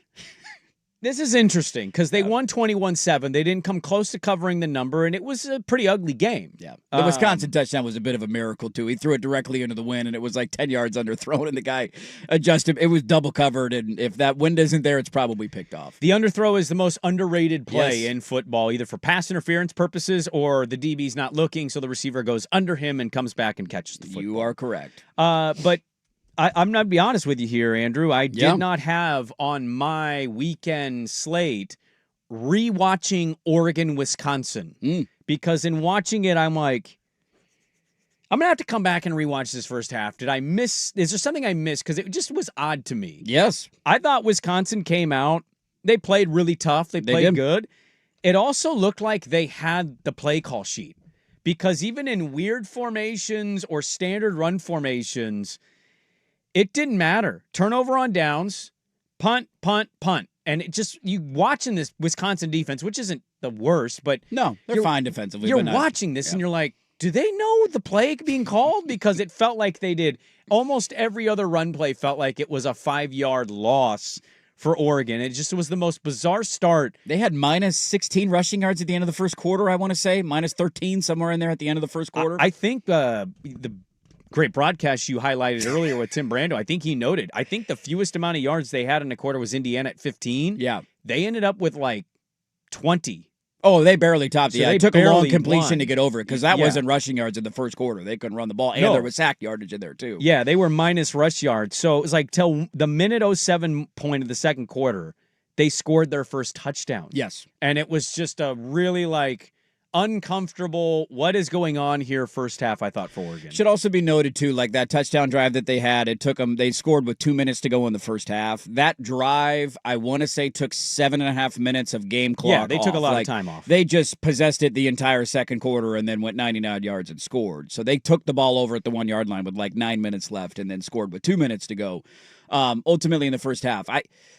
There's a lot to unpack here. So I think there's 3 different angles you can go down, and I am a firm believer in all 3 of them. And there seems to be a bit of a contentious point right now amongst Oregon fans, a lot of fighting amongst ourselves, if you will, about play calling or backup quarterbacks or this team sucks or this team's great. Here, right? What's the problem? Right? When you play like that, there's going to be a lot of worrying that happens. 3 different things that I felt coming out of the game, and I think they're all true. Number 1 is Oregon just has at times this year really struggled to execute for whatever reason. Your guess is as good as mine. We'll go to the start of their offensive game on Saturday. They get the onside kick to open the game up. Mm-hmm. You're like, hey, look at that. There's Big Balls Dan. That's a funny way to start in a game you're probably going to win in blowout fashion. They take a sack on 4th down on that drive and they don't score any points. First down, they run it for 6 yards. You're like, all right, fine start, whatever. Second down, they call a play-action throwback screen to Kenyon Sadiq. What did Kenyon Sadiq do on that play? Just drop the ball. Just dropped it. Now, if he catches it, is he going for 40 yards? No, but he probably picks up the first down. Just a drop. Mm-hmm. Kenyon Sadiq's one of the best tight ends in the country. Why did he drop that pass? I don't know, but he dropped the pass. Dante Moore on 4th down on that drive I went back and watched that play probably 20 times, had 3 open receivers, and just didn't throw it. Why didn't he throw it? I don't know. He just held on to the ball. That was not a sack on the offensive line. You had a play later on in one of the other drives where Kenyon Sadiq got beat across his face by a defensive lineman to one of those tackles for loss that you're talking about. There was a play that they gave up a sack. Isaiah World did it left tackle. He wasn't ready for the where he snap. was like 2 seconds after the ball got snapped. Yeah. What are we doing? Speaking of Cheeks on the start there. What are we doing? Like, just get off the ball. So, like, there's just a weird level of execution that it sometimes comes and goes with this team. So, it's incredibly fair to criticize them for that, and I don't think it's just as simple as some fans are saying of where's the play calling, why is the play call. Nobody complained about play calling when they had 750 yards of offense and scored 9 straight touchdowns against Rutgers last week. And when they struggle, it's like, well, Will Stein sucks. It's like, I didn't love every play call. I don't love every play call, and you're not going to of every offensive coordinator. There's also a base level of execution that needs to happen on the field that's not the problem of the offense. It's not his fault Kenyon Sadiq didn't catch the ball. Mm-hmm. It's not his fault Isaiah World was 2 seconds late off of the ball on the snap and gave up a sack. It's like, that's not the problem of the offensive coordinator. So it is incredibly fair to criticize all of that. I also would like to point to people who did not go to the game or were not in Eugene. Yes. I have been going to games for a very long time. We've been doing the pregame show for 8 years. I was a student down there. I went to games after and between the time of being a student and before the pregame show started. I've been to too many Duck games to count. I can remember a lot of games where it was wet. I can remember a lot of games where it rained and you're just kind of miserable and uncomfortable. Maybe Duck fans can help me because all of them eventually kind of blend together. I can never remember a game in which it was that windy. I am not kidding you when I tell you, we were doing the pregame show. We had 20-pound sandbags on our tent prior to the game. And it almost blew away into the street a dozen times. Cooley, our big boss, Kurt Ludwig, and Sam Tung stopped by to say hi. They ended up having to stay at our pregame site for like 20 minutes just to hold the tent down. If you want to go watch the pregame show on YouTube, you can. For the last hour of the show, Anthony, Dusty, and I are literally just standing there holding it down because it's going to blow away. Yeah. There were tents blowing out in the parking lot of tailgates. There was a porta potty that got blown over. I've never... Was anybody in it? I hope not. For the love of God, God, that'll ruin your day. Good luck driving home after that. Imagine being in the porta potty that tilts over, and then you go watch your team play like that. Now and I'm you're like, blue. This sucks. So, like, I think there was an idea going into the game, knowing the conditions and how bad it was. And this is where I think Tim Brando sucks at his job, but I also thought Saturday he was especially bad because they never talked about it. They didn't highlight how bad the conditions were in the first half. Because like you, for people who turned it on, you're like, hey, it looks like it's nice. I thought it was supposed to rain. The wind is howling 40 miles an hour in certain directions. You're not throwing the ball down the field in those conditions. Yeah, in the broadcast, they certainly didn't, in the beginning at least, they did not highlight the wind. Now, I didn't know it was windy up here because we also had at a soccer game. Just blowing all over the place. Parents had a tent thing literally roll and blow away on another field, and we had to chase it so it didn't hit children. That's how it was in Eugene. So now imagine trying to throw the ball 20 yards down the field. They didn't say that at all. There is a video that you can go find. Jeff Schwartz, who does these all 22 film breakdowns. There was a play when Oregon scored their first touchdown. It was a play-action boot for Dante Moore where he rolls right. He's trying to throw back to Decoria Moore in the back of the end zone. And I'm not kidding you. It's the end zone camera where you see him throw the ball. And when you're watching it on TV, it looks like, why did he throw that 5 yards behind Decoria Moore and 7 yards over his head? That was weird. And you go watch the all-22 feed, and the ball legitimately moved like 15 yards right to left. He threw it 5 yards in front of Decoria Moore, and it ended up 10 yards behind him by the time the ball got there. So I also think there needs to be a deep breath taken where you mentioned the Lanning comments, and we'll get to some of the audio. Yep. I think he came into this game saying Wisconsin's not going to score. Now, ironically, they did end up scoring, but it was a broken play that led to it. Yeah. Garbage time. It's going to be 40 miles. Like, just run the ball, throw some screens, and get the hell out of here. It's going to be nasty weather. Just survive in advance mode with weather like that. I think two things can be true. I think it's totally fair to wonder things about the offense because for every, maybe Rutgers game they have other moments where you're like, something seems a little off. And I don't know what to equate that with. To your point of like anybody's guess is as good as anybody else's, you can say it's play calling. Did I like a 2 or 3 man lineup on the offensive line, some weird formation where you end up throwing a screen and it was blown up? Did anybody complain about that last week when they ran that formation in the middle of a 3-play drive and went 75 yards in 3 plays? Well, so no, but like nobody has a problem when it works. But people have a problem when your offense is already looking clunky and then it looks like you're getting a little cutesy. And look, I'm not saying it's right. I don't know what the issue is. I also think it's totally fair to say, based on listening to Lanning, and I heard this in the postgame, and I was a little surprised at first. And then you find out what it was. And I think it's one of those things. First of all, Lanning doesn't care about covering the spread. Remember, he famously didn't want what's-his-nuts to scoop and score at Texas Tech, and then he did, and he made a joke about the point spread. He doesn't care about point spreads, right? What does Dan Lanning want to do? Just win the game. Win the game. When it was 21-0, that game was over. Yes, when it was 14-0, the game was over. When it was 7-0, it was over. It was probably over. They might have the worst quarterback I've ever seen be a quarterback. They had one completion, I want to say, halfway through the fourth quarter. They had completed one pass on the game. His one deep pass was an accident. Yes. It was a mistake, and it worked, and okay, they scored a touchdown. But they're terrible. They have no run game. I thought they have no pass game. Their run game was okay. Run game was fine. I thought the run game had some good plays. But for the most part, I think your point, like, I think Lanning and company just being in what they were in, were like, okay, Dante's not either reading the guys who are open or his throws are being blown left or right. Let's lean on the run game. They did again. They had over 200 yards on the ground. After not minus 16 in the first quarter, they ended the game with over 200 rushing yards. And Davison and Whittington were great again. We don't know who the best back is on this team because it seems like every 2 or 3 weeks it changes, but right now it's Whittington and Davison more so than anybody else.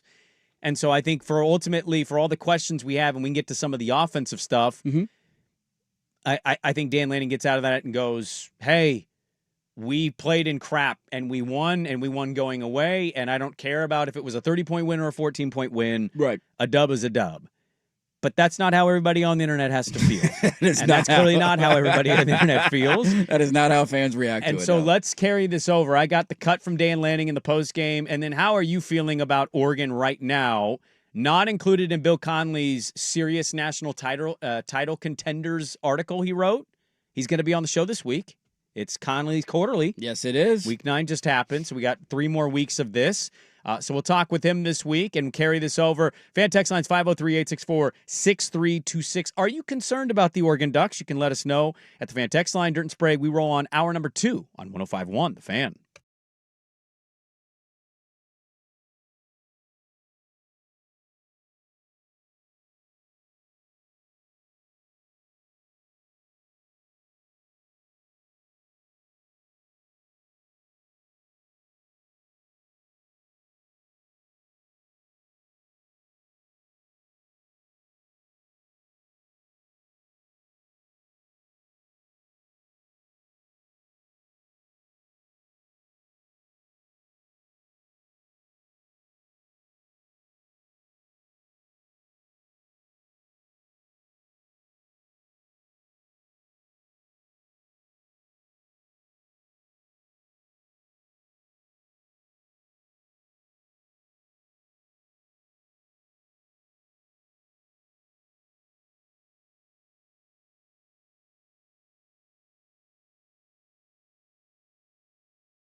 All right, fan text lines 503-864-6326. Matt Moscana is going to join us coming up from Baton Rouge, ESPN.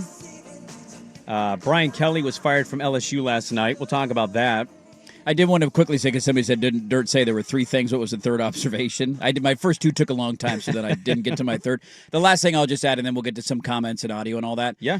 I think we need to remind ourselves, I don't know what the ceiling is on this Oregon team. I think they're capable of playing with anybody in the country, and I think they've shown you that they can lay some eggs and have some duds as well. Northwestern first half, this game, I think there's just a baked-in variance with incredibly young teams that are going through this for the first time. And there's a lot of key guys in key positions that are freshmen or sophomores or redshirt freshmen that there's just going to be highs and there's going to be lows throughout the course of the season. And as long as you continue to win, that's all that matters. The last month that they have is incredibly challenging. But It's not like everybody who is in a starting key position for you has been doing this for 3 to 4 years and they know what they got to bring every week. There's highs and lows with young teams, and I think you're going through that right now. So I want to ask you about Dante. He got knocked out of this game. Sounds like it wasn't as bad as it looked. His nose was gushing blood, but Lanning in the postgame said he's fine. We saw him on the sidelines, no helmet. He seemed fine.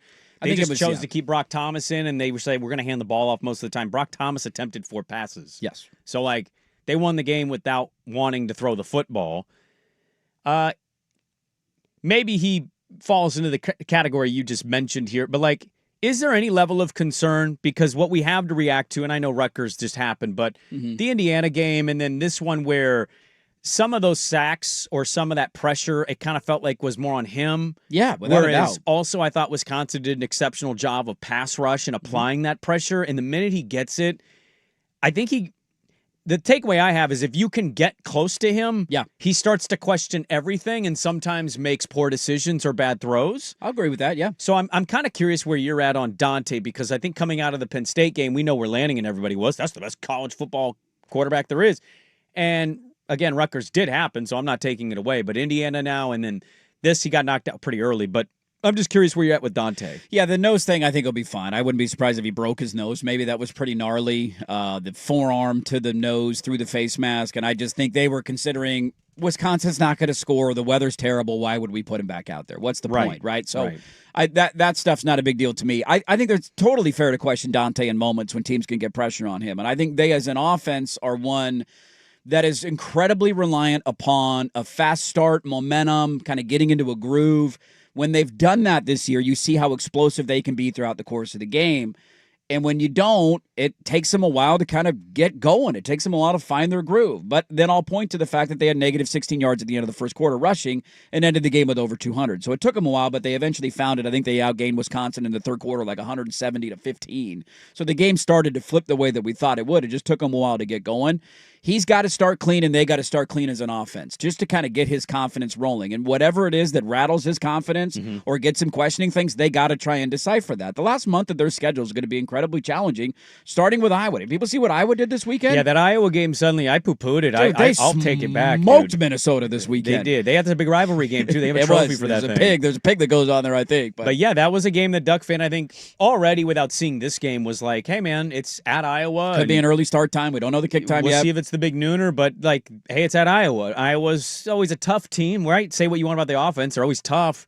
Iowa may have taken a step this year with their offense. Yep. Jokes, I know, all aside, but that suddenly doesn't look as easy. And then, USC doesn't win games on the road, but they're still coming to town. That's not going to be easy. Yeah. And at Washington, the Huskies seem to be we're at home. We're a different team than we are. Yeah. We go on the road a little bit. So I think to your point, yeah, you look at that schedule and you just wonder with Dante where it feels like when they get those fast starts, he's almost like a Duck fan.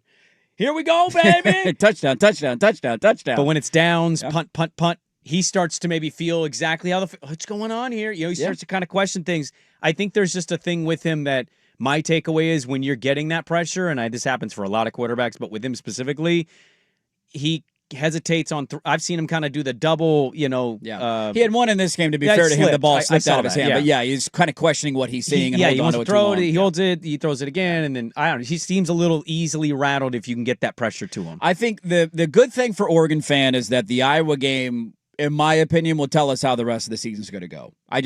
Iowa, to me, defensively, what they can do to you is more than what USC can do to you. And I know Washington's offense is playing at a high level right now. I'm not very fearful of their defense, and we'll see how the rest of the season plays out. If you lose to Iowa, anything's open. Anything's open the rest of the way. If you come out and you handle your business there and you look good in that game, I know they're challenged offensively. But one of the biggest problems that Oregon's offense is having right now with these defenses have kind of schemed up some of their early runs, that have schemed up some ways to confuse Dante Moore, and Wisconsin and Indiana have both been able to do it. And Iowa's going to take from that playbook, and they're one of the best defenses in the country because they're always one of the best defenses in the country. So the good news for Oregon fans is I think in 2 weeks you're going to find out how the rest of your season is going to go. Here is Dan Lanning in the postgame. His thoughts on his team's 21-7 win over Wisconsin. It became really apparent early in this game what kind of game it was going to be, and we had to figure out a way that we could run the ball effectively. I think after that 99-yard drive, we really saw that, our guys take that by the horns and find a way to be able to attack. That's a good defense when it comes to trying to rush the ball against them. It's really difficult, and this became that kind of game. We had some really unselfish play from our players. I thought they were engaged the entire game, and it was really clear that it's going to be hard to be able to throw in some of those conditions. Saw some guys step up when their number was called. I know Dante got dinged. Think he's going to be in great shape. Was probably in position that he could have gone in, but like for Brock to come in and perform the way he did, really excited, for him to be able to do that. I know the players were really proud of him to start so poorly on third down offensively and then turn around and finish so strong in the second half, taking advantage of third down opportunities was big. And then defense, played lights out today. They did a really good job of controlling, Wisconsin, excluding that last score by them. I thought we had some dynamic plays in special teams and certainly some stuff we got to clean up. So the 9 penalties is troublesome. We got to be better there. And there were some penalties on some big plays that could have been difference makers for us. But outside of that, I'm proud of how our players played in a tough environment. Yeah, I think that was the other part that I didn't hit on that I had in my notes was just how undisciplined they look. Having 9 penalties, they had more false starts than Wisconsin. You're at home. Like, that stuff's got to drive Dan Lanning crazy. Yep. One listener says at 503-864-6326, I saw Dante at a promotional event yesterday. No visible effects of a broken nose. He's doing fine. He was doing an organized event, meet and greet, taking photos. Yeah, I don't think there was a broken nose. His nose had nothing on it or in it on the sidelines. I'm just going to ask you a stupid question. Fire away. Because we're radio hosts and most people think we're stupid anyway. Sure. Which they're not wrong. If that's a similar offensive performance at Iowa off the bye, would it stun you to see Brock Thomas randomly go in there? I'm just asking questions. Yeah, that would be pretty stunning to me. Yeah. Well, because he's the backup now. It's a fun story. Don't get me wrong. It's, they carried him into the locker room after the game. He got the full-on Rudy by his teammates. He did, according to Lanning. Now, this is interesting. So he talks about Brock Thomas, and he likes Brock Thomas a lot. He defends him. He says you should see him in practice. Crepia asks him, hey, Duck fans are kind of confused, which I'm like, I guess I'm not on the right live blogs of Duck fan. Because Duck fans in my life don't even bring this up as a topic. So I'm going to ask you, the Duck fan who's... It's an online cesspool, but every fan base is an online cesspool. So we should ask questions based on just what, 30 people No, online I think it's a fair question. Why is this a topic to people? I don't know. The coach likes Brock Thomas. Thomas was 4 for 4. I think it's a question because in fall camp it was billed as a legitimate competition between him and Dante Moore and Austin Novosad, and they love Luke Moga. And early in the season when they relied on backups and blowouts, who did they put in? Moga and Novosad. Those are the guys that played early. And now for a number of weeks in a row it's been Brock Thomas. So I think people are just asking what happened? Why is Novosad or Moga not? Are they not doing something? Are they falling short? Have they stopped playing hard? But it's not the first time Thomas has gone in a game. It's not at all. It's also week 9. Guys, move on. Why are we worried about this? Is this I actually? It just means more, man. It just means more. We are freaking out online about a backup quarterback coming into games. Who was 4 for 4. Yeah. And then the camera, ironically, before they put in Brock Thomas, showed Austin Novosad warming up. Brando talked about Everybody was like, here comes Novosad. And then they go to commercial and they come back and never mind, it's Brock Thomas. I don't even think Brando addressed it. He said it's Novosad warming up. They went to commercial. He came back and Brock Thomas, and he's like, Brock Thomas back to throw. He's from Sheldon High School, don't you know? Well, I'm kind of with Lanning here. We didn't pull the cut, but he was asked again about Brock Thomas. Guys, he went 4 for 4. He goes, check the tape. Threw a touchdown, come to practice, see how he's playing. That's the funny thing about playing time stuff is we all think as fans that we know more, but we're not there day in and day out. I have no clue what's happening. This is going on in the running back room right now as well, where people are very upset about rotations and guys are getting carries. And I'll just tell you, from my base level knowledge, it would be why is Hill not getting more carries, for example? It's because I think when they put him in, he's not an every down back to the way Davison is, where it's pretty obvious when he's in the backfield that he's getting the ball, and teams have kind of keyed on that because he's not as good at picking up blitzes. He's not as good at other things. He's not a good lead blocker. Davison's bigger, too. Davison's bigger, and I think he's just right now he's playing at a higher level, so he's getting more carries, but he's also more versatile in what he can do on the field. And so I think they're finding creative ways to get Hill involved, but he's not ready to be an every down back yet as a true freshman. Well, I think somebody brought up on the fan text line on the broadcast, and I know what they're talking about. You saw Novosad, by the gathering of Dante when he was hurt. Yeah, I rewatched it. You know who you see at the very end before they go to commercial? He was throwing with Brock Thomas. They just saw Novosad throwing. They didn't see the other guy warming up at the very end. If you go and you still image it, there's Brock Thomas at the camera behind him, and you could see number 12 Thomas, and I'm like, oh. So they thought it was Novosad because he was more out in the the front of it, but it was Yes. really Thomas warming up with Novosad. I just love in the last 3 weeks we've gone from the sky is falling, everything's over to you idiots, why were you worried about Rutgers? Of course they were going to do that too. The sky's falling, everything's over again. Well, I mean, welcome to college It's football, been a man. snip, snap, baby. At least you're not LSU. That is true. We have not fired our head coach yet. They have. Brian Kelly's been fired. Let's go to, we'll put a pin in the Oregon conversation. We'll dive back into it as a 21-7 win feels like a loss, I think, to some people today. It's very odd. It absolutely does. It's a very odd world. I thought the college regular football. season wasn't going to matter as much anymore. What's happening here? You know, the commissioner did say that to us, and I'm like, I don't know if that's true, dude. Nope, we're still freaking out, man. There's an Oregon State story that came out that's not good. If you're a Scott Barnes fan, not great either in general for your university. So we'll get to that. We'll talk some Blazers as well. 2 games post-Chance FBI. But coming up next, Daily Ticker, Matt Moscana of ESPN Baton Rouge. Brian Kelly fired LSU. That's next on The Fan. Now, from the George McCoy and Warren Allen Sports Desk, a Sports Center update on the Fan Sports Network, 105.1 FM and 1080 AM. First on the Fan, Blazers hit the road for the first time Sunday in L.A. Could not dial it in from distance. Just 11 of 41 from 3 against the Clippers. They fall 114-107. Denny Avdia had 23 to lead Portland. They're right back at it tonight, taking on the Lakers. Doubtful to see Luka Doncic, who suffered a finger injury over the weekend. 7:30 tip on KUMP Xfinity Channel 1016. Blazers 2.5-point underdogs. Ducks hit the second bye week of the season, number 6 in the AP Top 25, despite struggling to put away Wisconsin 21-7. LSU's 24-point home loss to Texas A&M dropped the Tigers out of the poll completely. And by Sunday night, head coach Brian Kelly had been fired. School still negotiating the terms of his buyout, reported to be $54 million.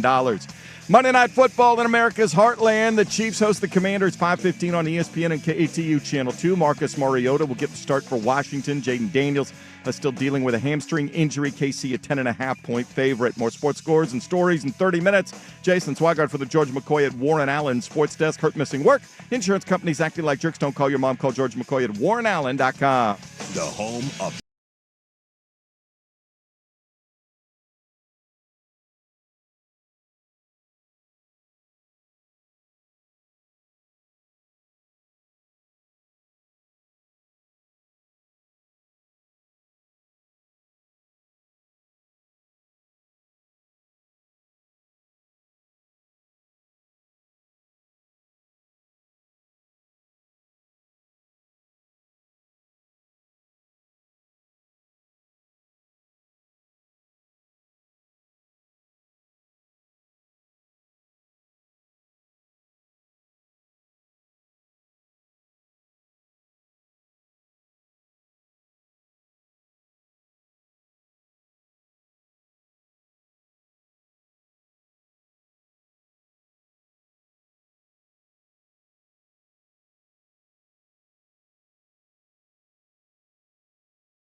Pelican Brewing presents The Daily Ticker, where Dirt and Sprague hit the big stories you've heard about and some you haven't. How'd you do that? Actually, I'm not even mad. It's amazing. The Daily Ticker with Dirt and Sprague is brought to you by Pelican Brewing, independently brewing on the Oregon coast since 1996. Discover even more flavors from your local coast with Pelican's new craft sodas. Pelican Brewing, born at the beach. All right, welcome back in. The Daily Ticker brought to you in the fan by Pelican Brewing Company. Born at the beach, online at pelicanbrewing.com. 5 coastal locations now, Andrew. 1, 2, 3, 4, 5. Rockaway Beach, new location is open. Is Matt Moscona on right now? Huh? ESPN Baton Rouge. Talking to him. We're trying to get a secure line, get a good connection. Moscona good? Down in Louisiana. Matt, do you got us? 10-4, do you got us? We're just now getting cell service in Louisiana, guys. My apologies. It's all right. It's okay, man. Thank you for hopping on. I know today's incredibly busy for you. You got a great show planned today. Let's just, I guess, start here. Like, it started trickling out very slowly after that loss that they're talking. There's been a lot said. What can you tell us about the Brian Kelly era at LSU? And now that it's over, what do you think of the Brian Kelly era at LSU? I mean, well, it came with tremendous expectation, right? When Scott Woodward got Brian Kelly away from Notre Dame, it was a major coup. He was the winningest coach in the history of Notre Dame football. But to do that, it took a heavy financial investment, 10 years, $95 million, with 90% of that contract guaranteed.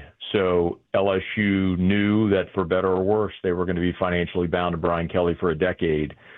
And the most surprising part of it, guys, is, I mean, I was in Nashville 2 Saturdays ago when LSU lost to Vanderbilt, and that was the LSU Board of Supervisors trip. So every year the board makes one trip. They do a board dinner Friday night. They all wear their gaudy purple blazers on the field, but whatever. But the point is, all the power brokers were there at that game when LSU lost. And even after that game, private conversations that I had, there was no talk whatsoever of moving on from Brian Kelly.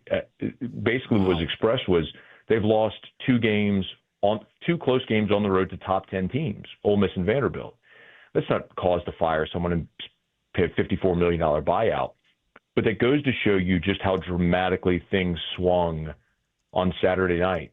And not just that they lost, but the manner in which they lost in a season with so much expectation ultimately brought them to the point where they felt like they weren't going to recover from that under Brian Kelly, and the time to act was now. And so this is a heavy, heavy, heavy financial burden that LSU is going to have to bear that could impact this program, depending on how this next hire goes, forever.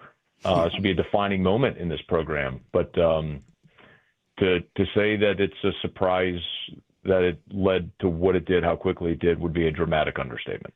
You mentioned how quickly things evolve. That's wild to hear even a week ago that wasn't a conversation, and then the A&M game happens, and that's how quickly it moved. How much of this had to do with just the personality of Brian Kelly or the lack of good relationships amongst people in the building? Like, some of the reporting I saw was he sat down with the AD and things got super contentious yesterday. We all joked about the fake accent when he got there. I'm sure fans, like, if you win, they'll support anybody. But if you're not winning and they don't like you, then it's a double whammy. How much of it had to do with that kind of periphery stuff, and how much of it was about what was happening on the football field? Yeah, so that's layered. First of all, I know the report about the contentious meeting. Every conversation I've had with people involved in those discussions said that did not happen. That there was no contentious meeting. That Brian Kelly and the athletic director, Scott Woodward, met Sunday.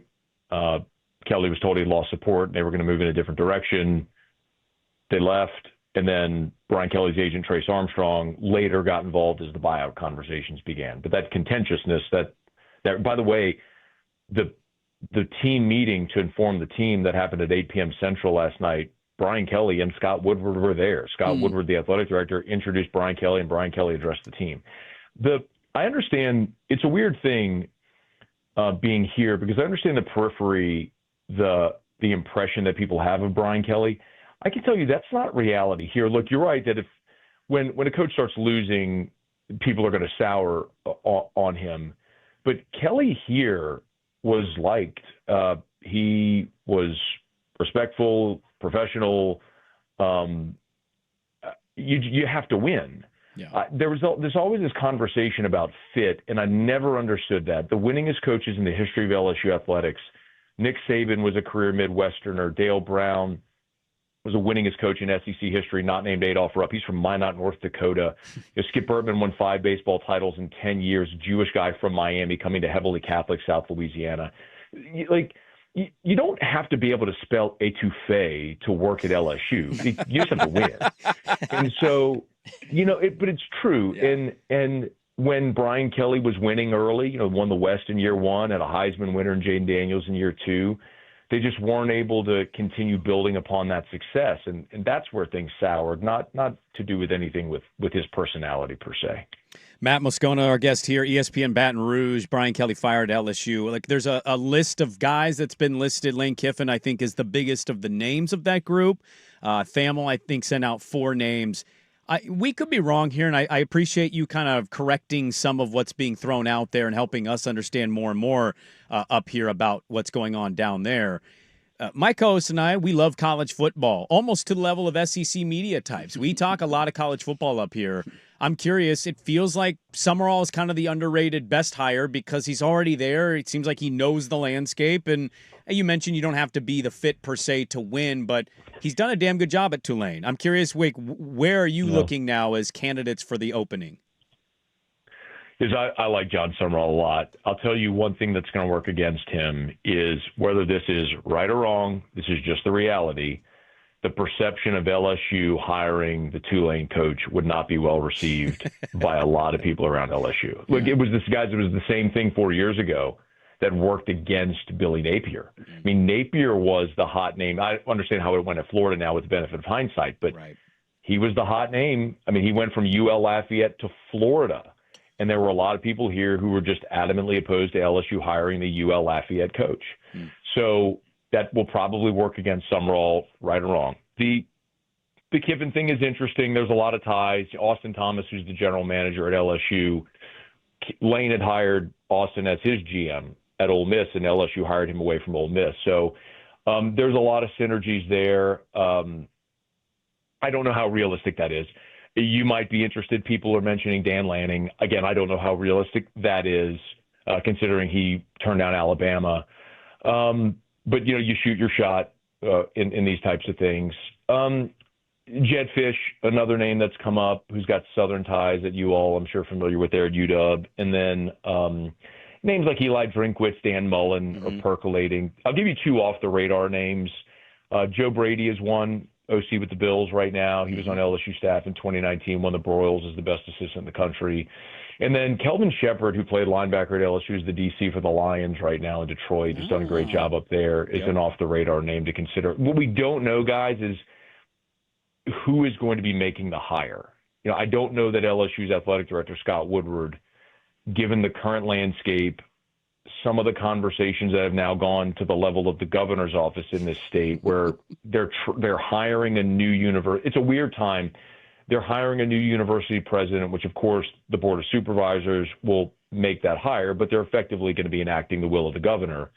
And if the governor wants the new university president to make a change at athletic director, that's going to happen. So do you allow what appears to be on its face a lame duck AD to make the football hire? Probably not. So I know that's sort of convoluted, but it's without knowing who is going to have the final say on this hire, it's hard to know exactly who they might target.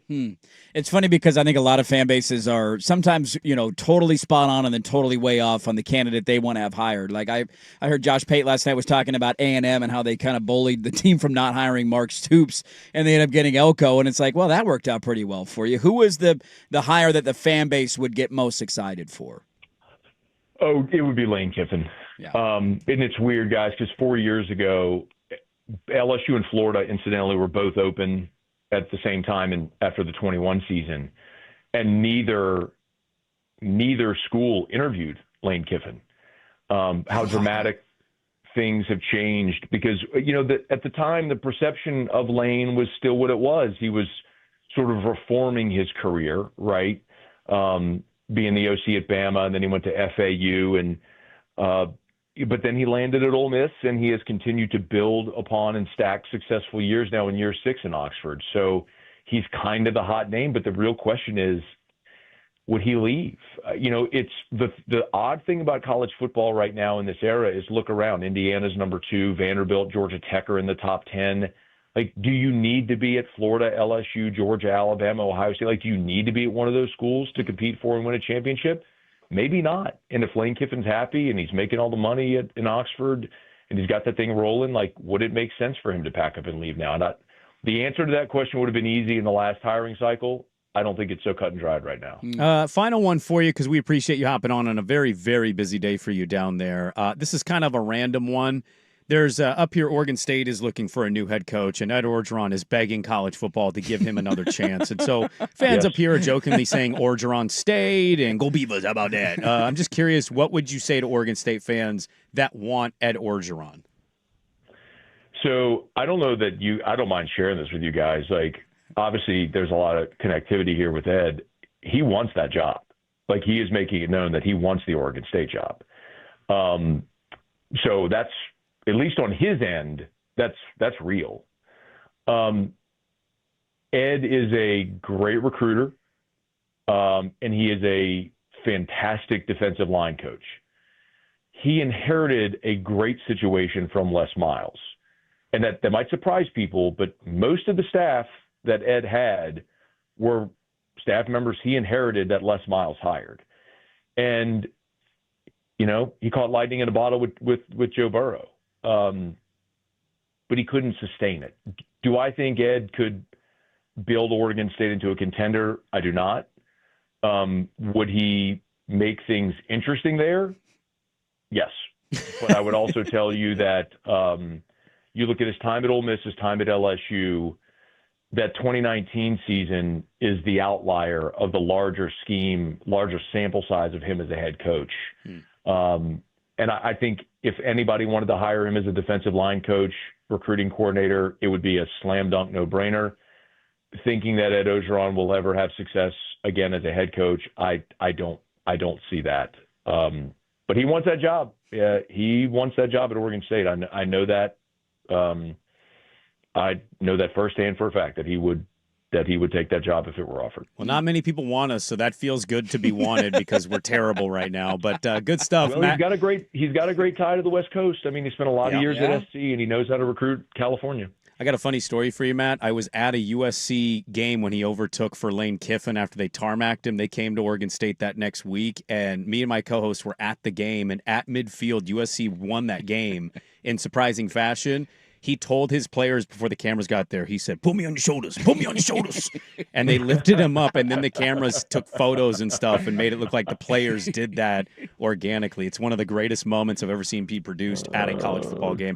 Matt Moscona, our great guest from ESPN, Baton Rouge, on a busy day down at LSU for the Daily Ticker. Thanks so much, Matt. We always appreciate having you on, and let's catch up with you soon.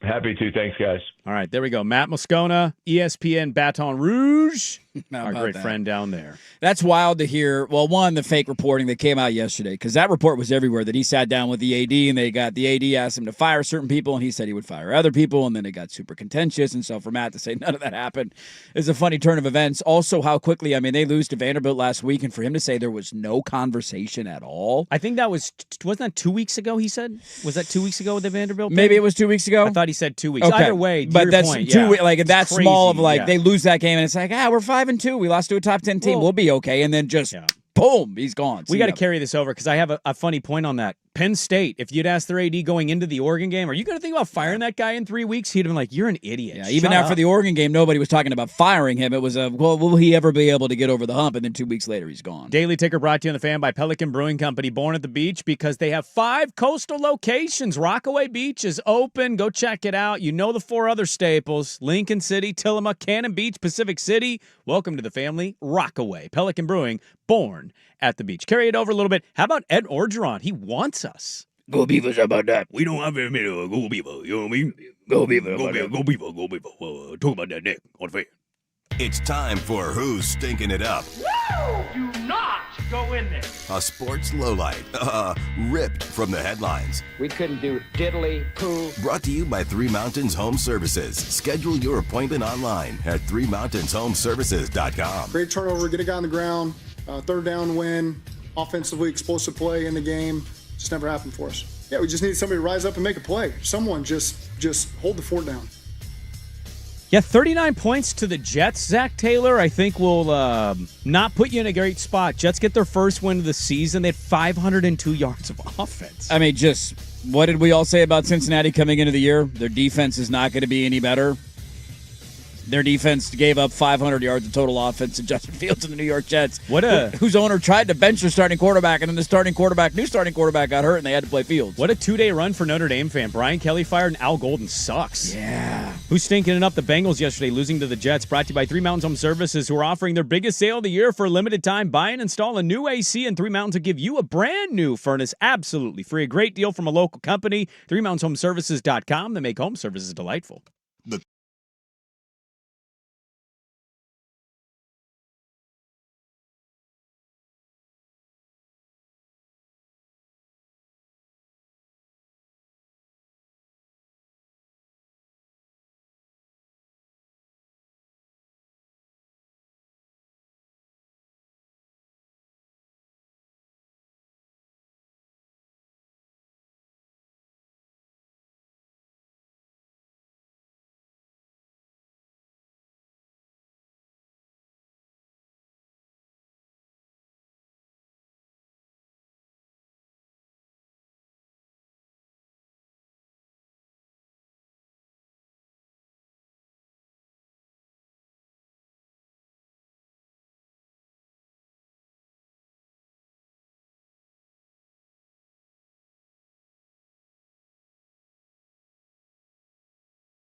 Well, we have a lot of college football we haven't gotten to yet. Lane Kiffin trash-talking a player during the post-game interview doesn't happen very often. Just Lane being Lane, man.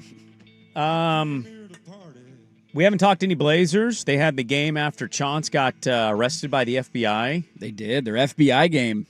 Maybe I should just gamble on, like, post-criminal activity stuff in Sprague and Line. It seems to be my only way to win. That will be a new gambling angle. Whenever a coach gets arrested by the FBI, I'm hammering the team the next game that they play. Coach bump. Got to be a coach. They did. Yeah. Also, nobody in the organization outside of Tiago Splitter has said anything about it. Now, you guys said this. I thought I was told Cronin was talking, and I also, to be fair, I don't want to be disrespectful to my media scribes out there. I didn't read a lot of the post-game Friday. So I thought Cronin would talk. Let me see. I'll see if I can find. I did not see anything. I think at a minimum you say we're very disappointed. Like even Adam Silver was on the Amazon broadcast talking. He talked about it on the Amazon broadcast? It was supposed to be his introductory interview with Cassidy Hubbard on Amazon's big season debut. Okay. And of course it had to be he was very transparent. He said they have subpoena power. We can't investigate the way they can investigate. There was nothing on the Blazers YouTube page, and they post almost everything, including the Tiago Splitter discussing Okay. Focused on basketball pre and post. I have not seen a Joe Cronin audio soundbite. Well, they have a game tonight, so we'll talk a little Blazers today since Chauncey was arrested by the FBI. Some more names have come out on that, including Antonio Gates. Antonio Gates, no. But how about that? Good stuff from Matt Moscona on what's going on at LSU. It just seems like a utter train wreck. I just think a lot of these universities are reacting way too emotionally. And I'm not defending Kelly. I actually don't like Brian Kelly. No, he's a horrible person. I'm just saying kind of the general thing is like the three of the four biggest buyouts in college football history have happened this season. Yeah. LSU, Penn State, Billy Napier. Like, and that wait till Mike Norvell gets fired. Yeah, I mean, Florida State, like he's gonna. It's like the new quarterback contract market. Every guy who signs a deal is gonna reset the market. We've reached that point with coach firings because Norvell's definitely gonna get turfed, and Hugh Freeze will get fired at Auburn. It's only a matter of time. But kind of a underrated big thing there, and I don't know if there's something to carry over because there's news with this institution. I don't really want to talk about their football team because that season's cooked. They didn't play a game this weekend too, so there's nothing to talk about. It's kind of nice. I didn't have to pretend to You care can't hurt me this weekend, baby. Matt Moscona just saying outright he knows for a fact Ed Orgeron wants the job. He wants to be Orgeron State. He wants to be at Corvallis, Oregon, USA. Do it. Please, for the love of God, do it, Oregon State. Do it. From an entertainment standpoint, please make it happen. I tend to agree with everything he said about Ed Orgeron. That 2019 is a big outlier, that Ole Miss and – you know, I think even the USC stuff, I think he won that OSU game. I don't know if he won many more after. No, it wasn't pretty when he was there. He's an elite recruiter who coaches defensive lines. Like, we know that.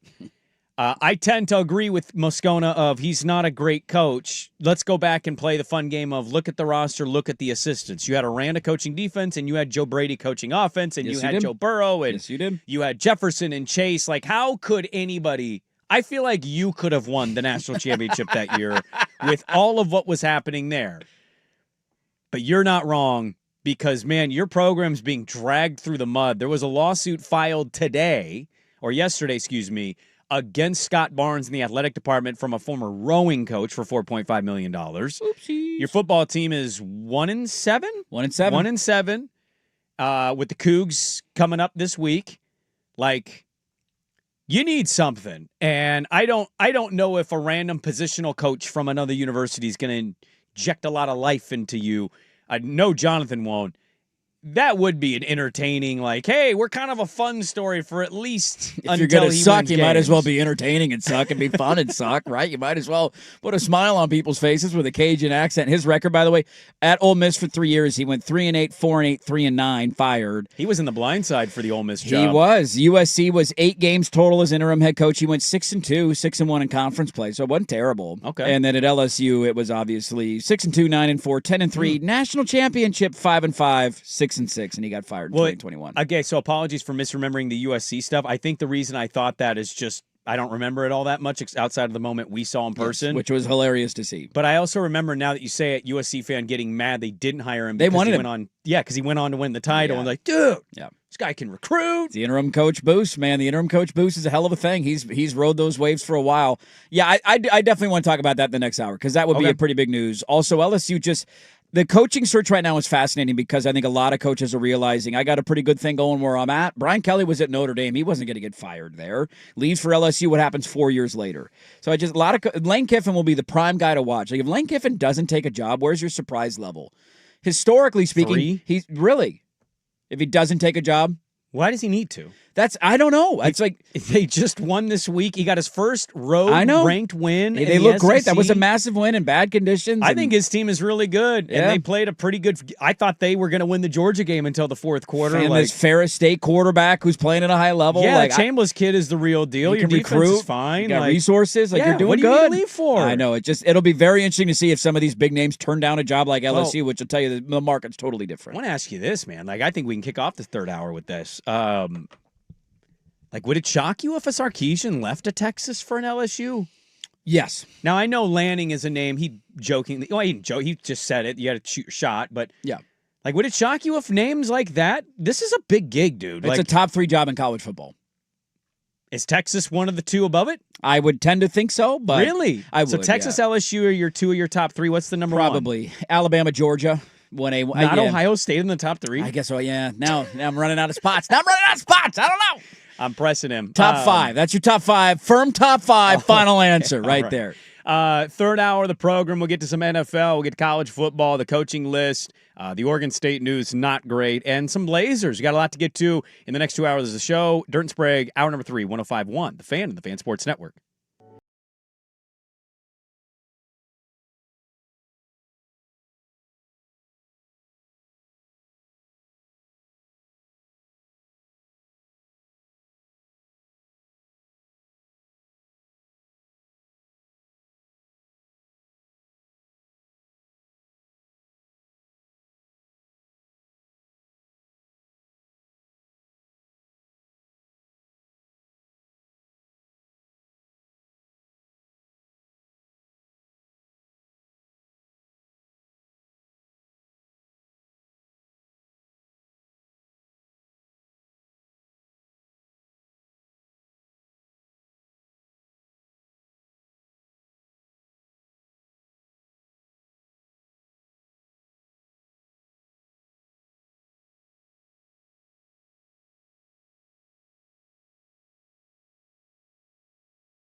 Now, from the George McCoy and Warren Allen Sports Desk, a Sports Center update on the Fan Sports Network, 105.1 FM and 1080 AM. First on the Fan, Blazers' first road game of the season in L.A. Sunday night, coming up short, 114-107. Couldn't find the range from distance, just 11 of 41 from 3.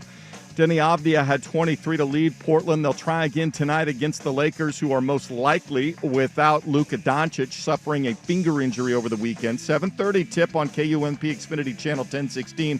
Blazers 2.5-point underdogs. Monday Night Football from America's Heartland. The Chiefs hosting the Commanders. 5:15 kickoff on ESPN and KETU Channel 2. Marcus Mariota will get the start for Washington. Jaden Daniels still dealing with a hamstring injury.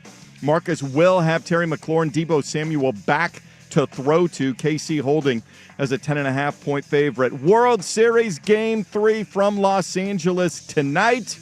After the team split the first two in Toronto, it'll be Max Scherzer opposite Tyler Glasnow on the mound. First pitch just after 5 o'clock. We'll have pregame coverage beginning at 4 on 910 ESPN Portland. More sports scores and stories in 30 minutes. Jason Swigard from the George McCoy at Warren Allen Sports Desk. Hurt, missing work. Insurance companies acting like jerks. Don't call your mom. Call George McCoy at warrenallen.com. The home of the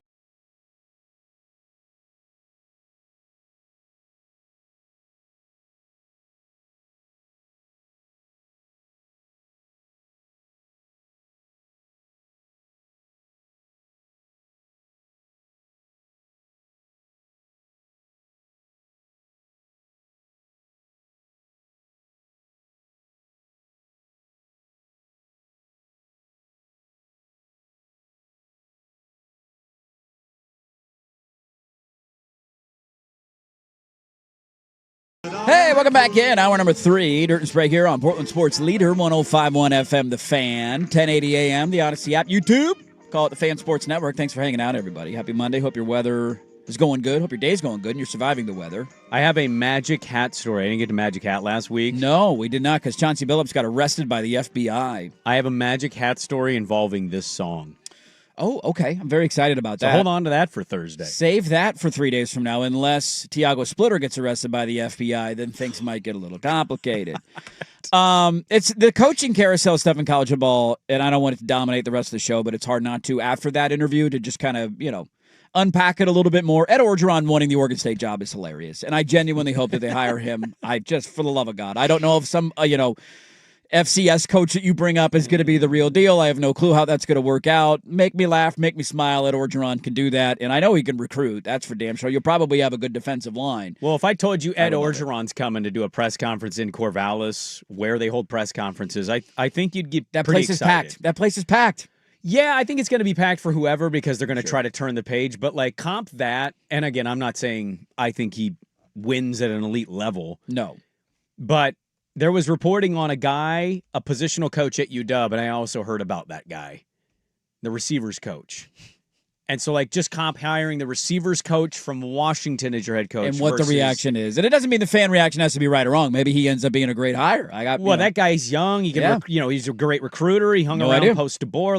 Maybe that's the best possible hire you get, but also just, again, comp the press conference vibe of that guy versus Ed Orgeron. So there's that side of it, and then there's just the idea of this coach. You have the Florida job open, the LSU job open. That's just the tip of the iceberg, right? We all know, and there's more still to come, of seeing how many different dominoes are going to fall here. And it is funny, he mentions Dan Lanning's name in the interview, and I know everybody ears perk up. They're going to call, of course they are. Florida, reportedly the first person they called was Marcus Freeman, which, as you should. You're not doing your due diligence. Marcus if you're not Freeman making is those a very phone good calls. coach. He would be the first call that I would make if I was a Florida AD. And reportedly he answered the phone and said, no, thank you, and hung up the phone in 2 seconds because he's got a great thing going at Notre Dame, and I think Dan Lanning is going to do the same. But for the people who are fear-mongering for Oregon fan base about Dan Lanning leaving, of Ducks, are you puckering? I'd also be careful because the last time that happened, a fan base did it when the Alabama job opened up, and everybody thought that Dan Lanning was going to take that gig, and it ended up being the next Don James that took that gig. So a lot of Washington fans were pointing at Oregon in that moment, saying, "Ha, you're going to lose your head coach again." And then they turn around and they're like, "Oh crap, we lost our head coach." One of the names that Moscana mentioned there was Jed Fish, potentially being a guy who was high on their radar, a guy with Southern ties who is now having a good season in Washington in year 2. So you just never know how the world's going to turn for dominoes to fall. One angle, and we had a listener tweet us this, and I think it's a great point, and it doesn't just have to be this head coach. Is there a head coach out there who is flustered with their current situation or doesn't necessarily see it ending the way that they want it to, and they're going to pull a parachute and say, you know what? I'm getting out in front of this. I'm going to go start somewhere else. Because the name that the listener tweeted to us was Lincoln Riley at USC. And they got a road game at Nebraska this weekend, which they should win. Nebraska's not very good again. They don't win road games, dude. Nebraska almost lost at home to Northwestern last weekend. Win a road game. I know. You should win this game. Is he a guy who's like, man, a little bit of heat. If I lose in Nebraska, they're not probably going to fire him because USC's in financial hell. They don't have the buyout money ready. Does he just go, you know what? I'm going to get fired next year. But wasn't he reportedly scared of the SEC move Oklahoma was going to make? Everybody so thought he went west. The funny thing about this is when everybody thought he was going to LSU. Remember at the end of his Oklahoma tenure, he was doing interviews like, why would he was doing the whole I'm not going to go anywhere. Nick Saban thing, yeah. And everybody thought he was going to LSU, and then he ended up taking the USC job in the middle of the night. That's a name. How about another name I'll throw at you? Now, I don't know if it's going to happen, but we're about to get wild. How about Dabo Swinney at Clemson, man? A guy who's had his name battered a little bit. He's got 2 national championships. The fan base isn't happy. He's having to do press conferences about, you guys are so spoiled, 9 wins every year.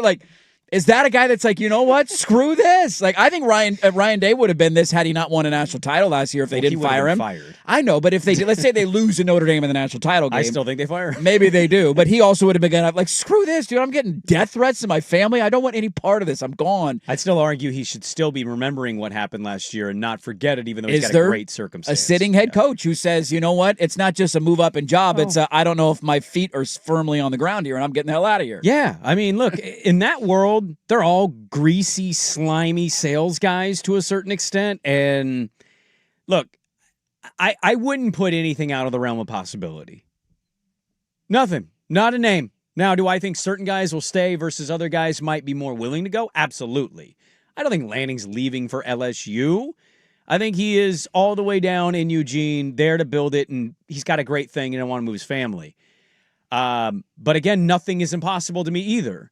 Now, when I look at other coaches and circumstances, Dabo's a great one. That's actually a fantastic one. He's a 2-time title winner. He's got 2 rings, man. He played at Alabama, so he understands the SEC landscape. He's been dabbling, he's been dabbling in that world anyway against those juggernauts. That would be an easy sell to the fan base mixed with, I've run my course here at Clemson and it's good, but good luck to you.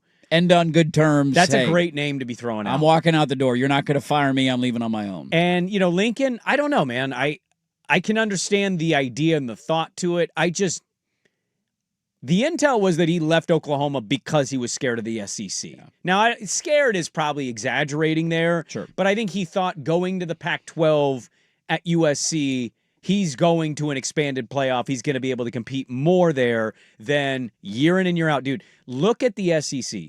And somebody tweeted us but deleted it, but it was like, why is Bama ranked higher than Oregon, for example? Because they just barely beat South Carolina. They both have 1 loss. At least Oregon's lost to number 2 team.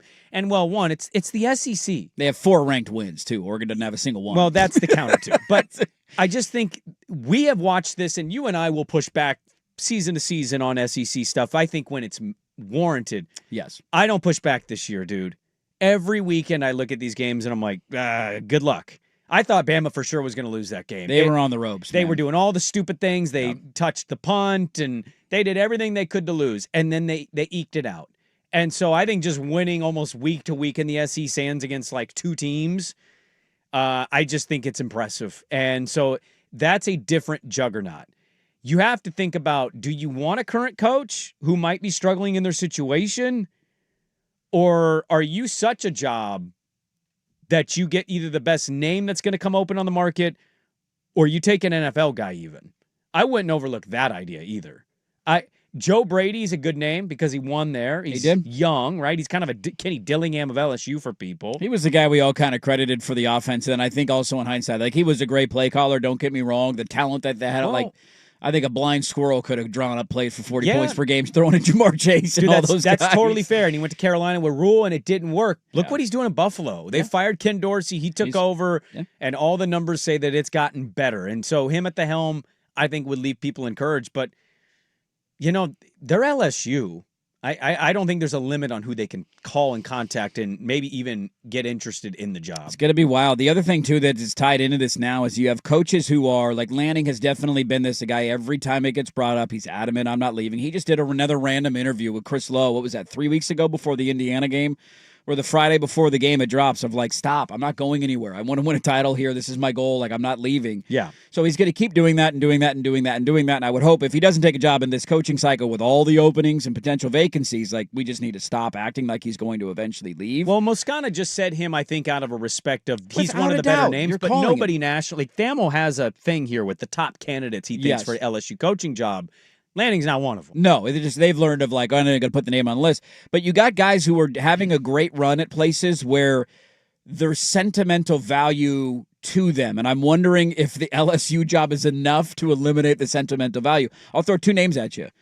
I know it didn't go well for him this week because they had laid a bit of a dud after a big win last week. Kenny Dillingham is one of the best up-and-coming coaches in the country.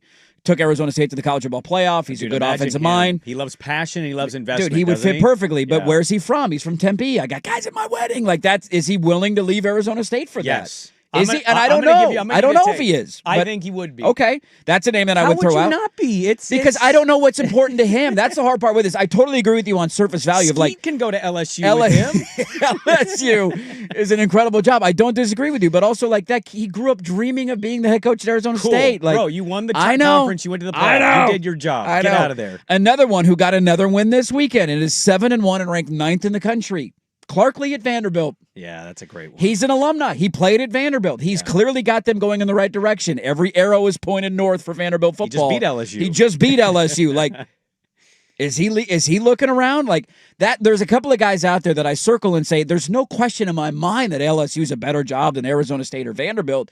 But it also just gets back to why this is a unique time. And I think Matt brought that up pretty eloquently of like Georgia Tech's ranked in the top 10. Yeah. Does Brent Key want to leave? Another guy who's an alumni of Georgia Tech. Is that enough to pull him away from his university that he played for, that he's always loved, that has a passion for, to get him to coach elsewhere? It's a fascinating time, man. Do you think we overrate that? I think we do in certain circumstances, but it's so hard in these conversations because I don't know what the driving force for every coach is. No, we don't know like, that. Kenny Dillingham might be, like, you could say, hey, Kenny Dillingham, what's the best job in the country? And he might tell you Arizona State and literally mean it. I would. And so it's like he would just hang up the phone Yeah. immediately, maybe. And maybe he says, no, I want to win a national title, and I'm never going to be able to do that realistically at Arizona State. No. And so my goal and my aspiration is to win a championship, so I need to go somewhere where I can do that. God, Kenny Dillingham leaving ASU for LSU would. Kenny Dillingham at LSU would be incredible.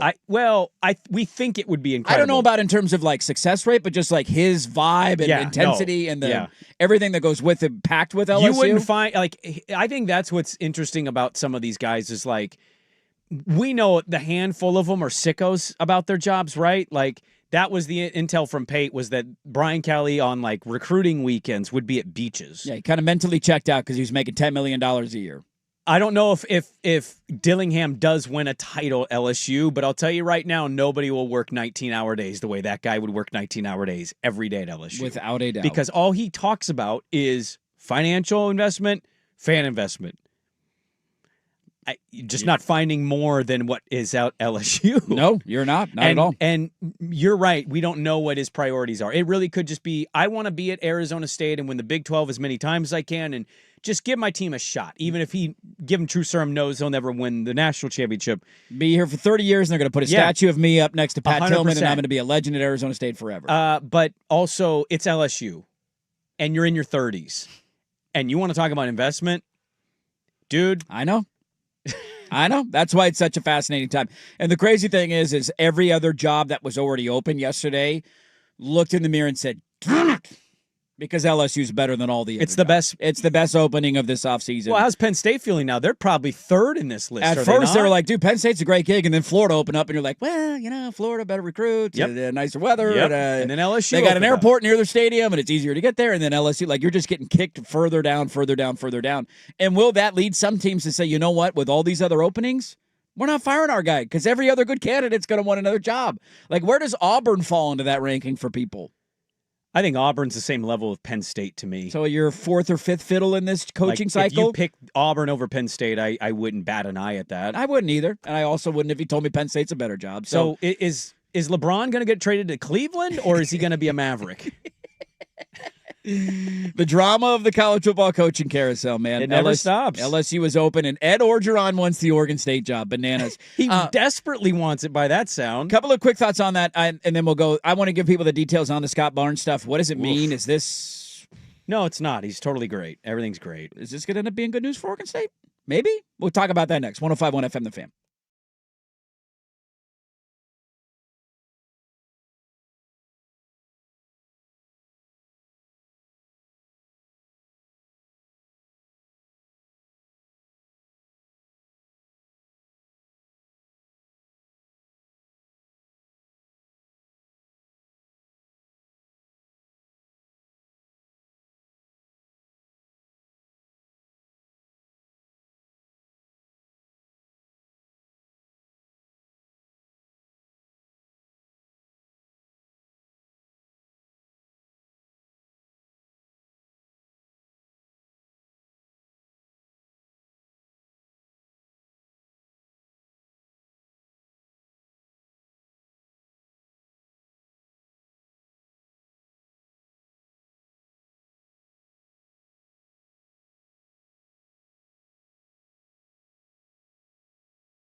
AM.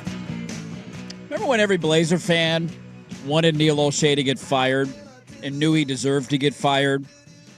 But Jody Allen is so mentally checked out as an owner that nothing happened until there was an internal scandal, and that was ultimately what led to him getting fired.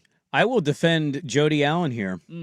He should have been fired while Paul was alive, and they got Very swept fair. by the Pelicans. That should have been firing. been the end of that run. Very and fair. It should have been restarted. Very and fair. Here's Dame, and we'll build around that. And here we go. Yeah.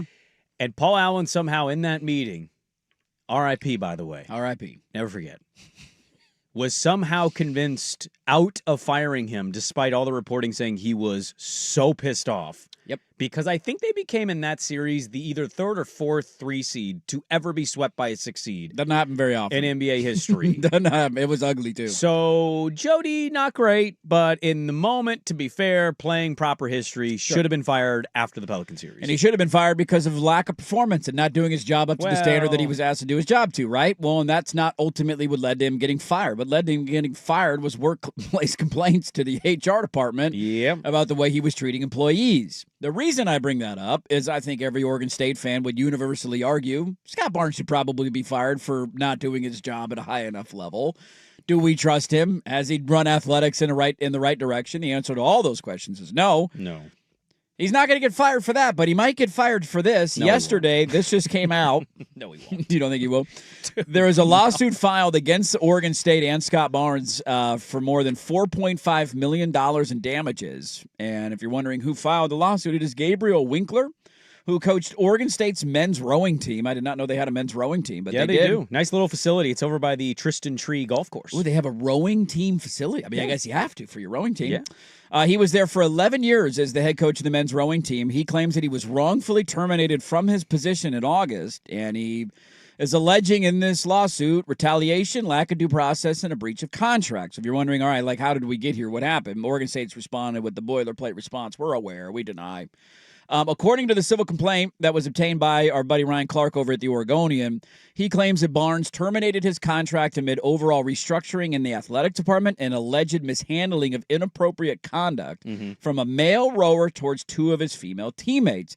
And according to the complaint, he says the Oregon State's claim that Winkler fostered a bro culture on his team and failed to respond adequately to several complaints. But Winkler is insisting he went to extraordinary lengths to protect those on his uniquely mixed-gendered team for misconduct, including, I believe, kicking somebody off the team. And so Oregon State is claiming you didn't respond to this, you didn't handle these things very seriously, you're fired. He's saying that's not true at all. I fired the people, or I didn't fire the people, but I kicked them off the team, and this is all a bunch of hogwash, and you just are trying to restructure and fire me for cause and not have to pay me out. So there has been a lawsuit filed. Banner day. As of yesterday, All against right. Scott Barnes and Oregon State Athletics, seeking $4.5 million in damages. Well, I don't know where the lawsuit's going to go. I'm not going to pretend to know anything about the rowing team nor the guy filing the complaint. I just look at this and look, I guess if it's dismissed, then okay, but like another great headline for Oregon State Athletic Department. And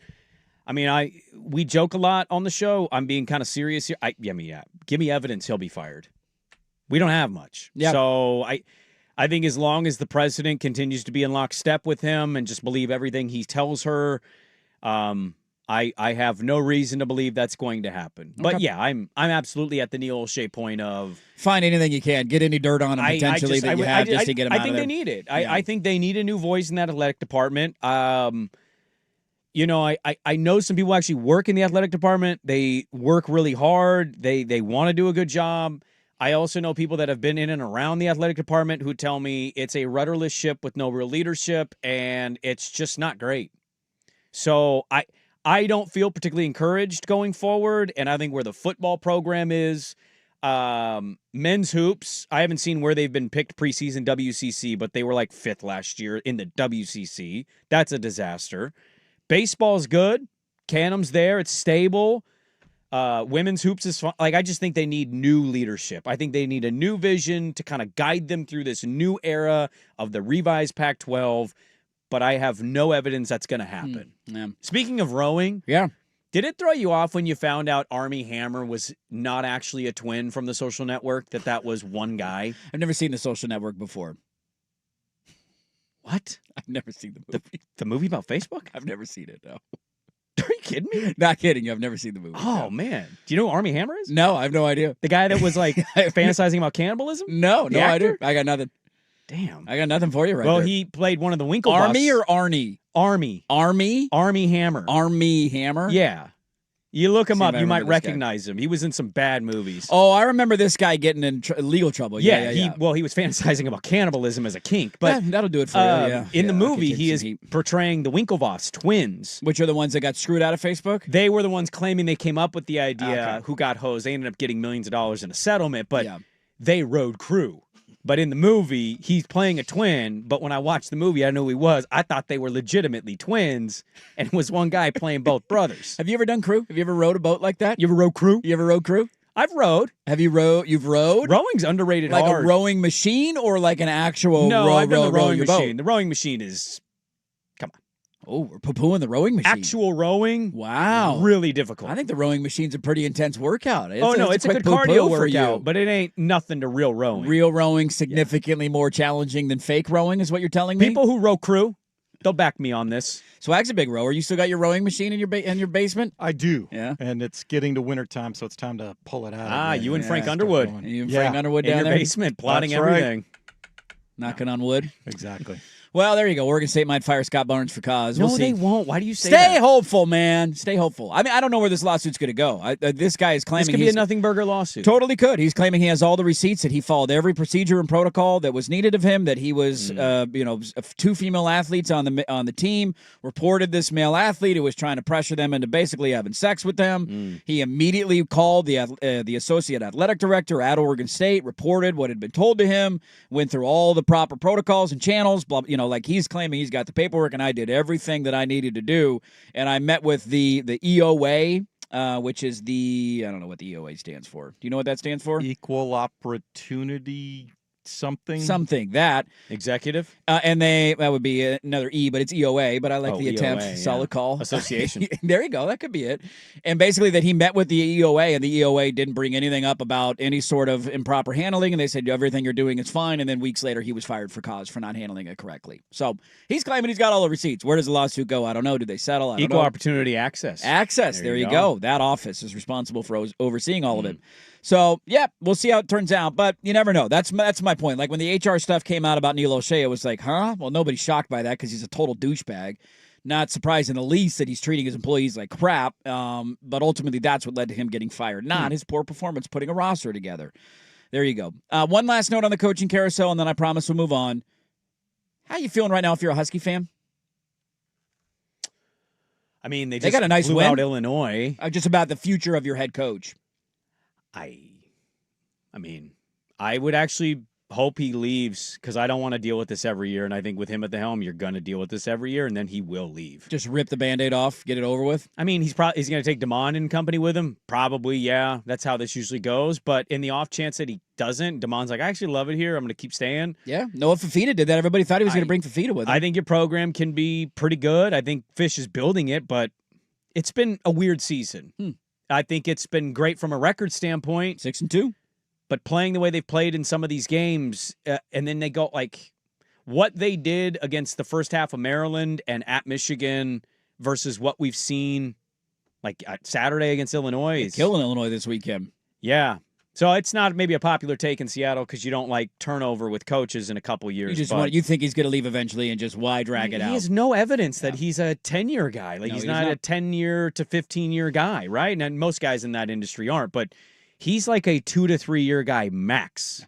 So if that's going to be a constant thing, I don't know. I think you're a good enough job to get a good head coach. Go get somebody else. Washington's a good job. They pulled him from Arizona, and he was doing good at Arizona. If Florida and LSU fans railroad you out of making the decision, like I wouldn't be opposed if he left to just giving James Franklin a bag. Oh, I wouldn't have a problem with that. Good a guy culture. who can win 9-10 games every year, you're happy with that. Can he beat the elite teams? No, but no, the record says you're no. happy with the floor, at least until Right. the floor turns into what the floor turned into for Penn State this year. All right, let's move on from the coaching carousel. They still have not said anything. How are we feeling about this slow start? We'll dive dive into all of that next. But first, your Swag with SportsCenter.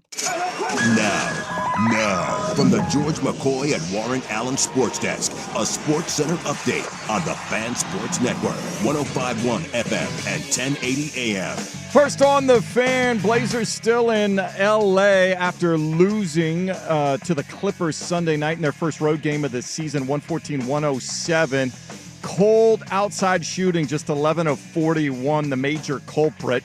They'll try again against the Lakers tonight for a 7:30 tip. L.A. likely without Luka Doncic, suffering a finger injury over the weekend. You can see this on KUMP Xfinity Channel 1016. Blazers 2.5-point underdogs. LSU's 24-point home loss to Texas A&M moved them out of the top 25, resulted in the firing of head coach Brian Kelly late Sunday evening. And then this morning, offensive coordinator and top assistant Joe Sloan was sent packing by LSU as well. Monday Night Football from Kansas City as the Chiefs host the Commanders, 5:15 on ESPN and KATU Channel 2. Marcus Mariota will start for Washington. Jaden Daniels nursing a hamstring injury. Marcus will have Terry McLaurin and Deebo Samuel back at receiver to throw to. KC, a 10.5-point favorite. World Series shifting to Los Angeles for games 3, 4, and 5 this week. After splitting the first two in Toronto, Max Scherzer, Tyler Glasnow, your scheduled starters for Game 3 tonight at 5. You'll have complete pregame coverage beginning at 4 o'clock on 910 ESPN Portland. More sports scores and stories in 30 minutes. Jason Swigart for the George McCoy at Warren Allen Sports Desk. Hurt and missing work, insurance companies acting like jerks. Don't call your mom. Call George McCoy at warrenallen.com. Your home for the Oregon.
One of our UW P1s chiming in saying, I'm going to get Brian Kelly or James Franklin. Let's bring it on. Life is pain.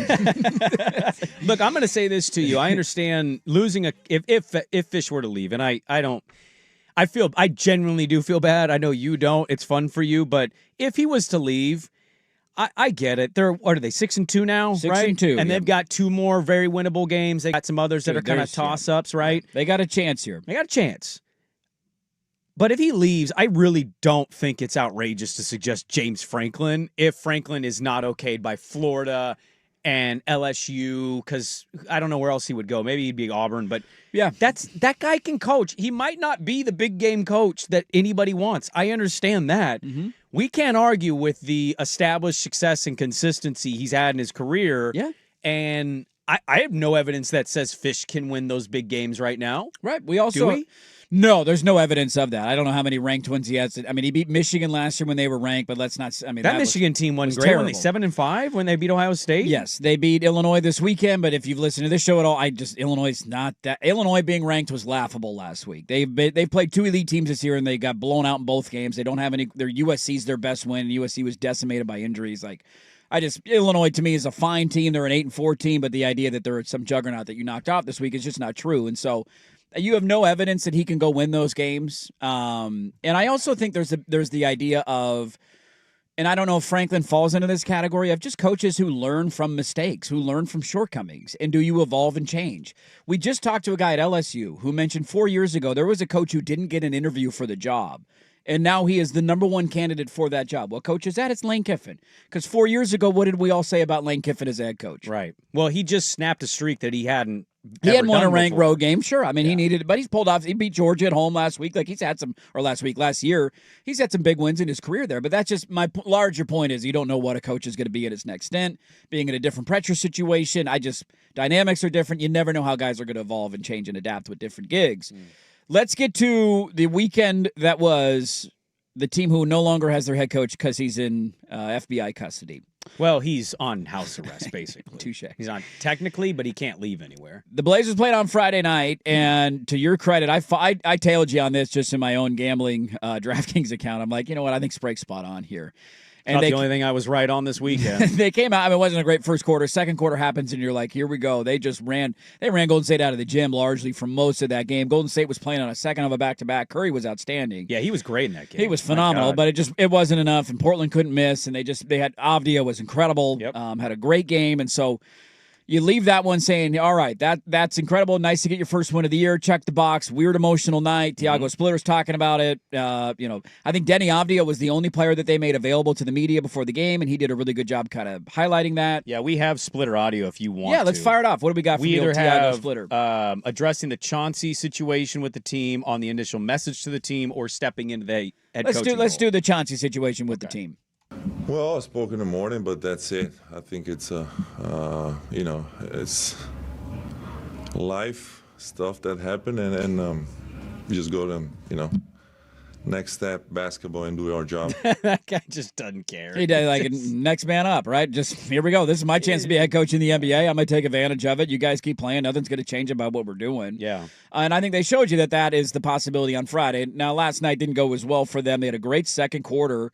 They actually gambled on them again last night because they were plus money at halftime, up by 7, and I'm like, yeah, that's not bad. What was the spread of that going in? I didn't look. I don't know about going in. I just looked at halftime because I was curious. I was actually thinking the Clippers might be plus money, and I was going to gamble on them because they were losing, and the Blazers were still plus money, so I put the money on them just for the odds.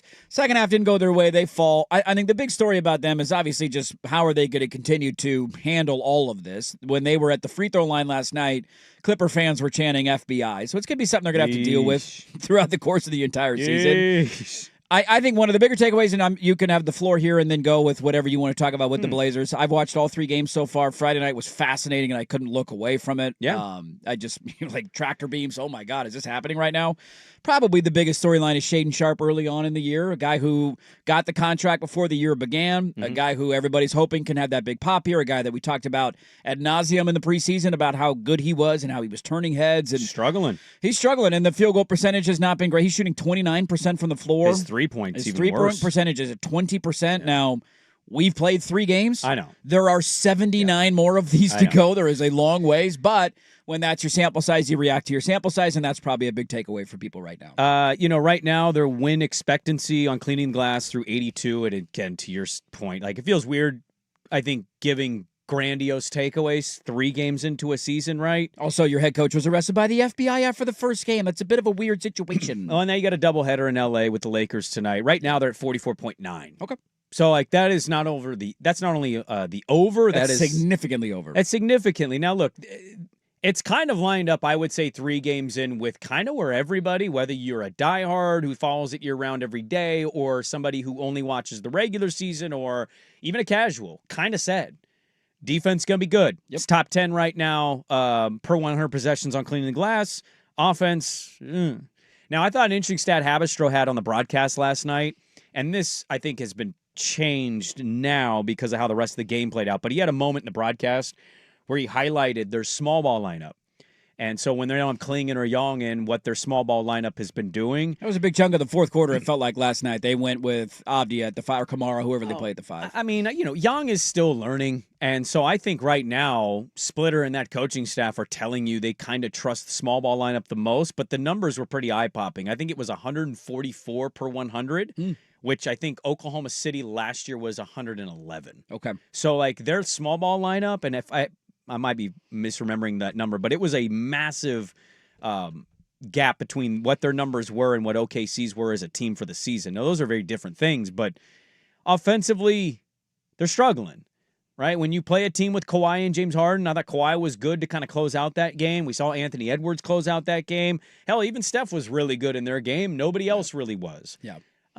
They're kind of doing exactly what we all thought.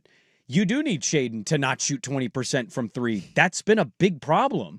I don't care about the lineup stuff.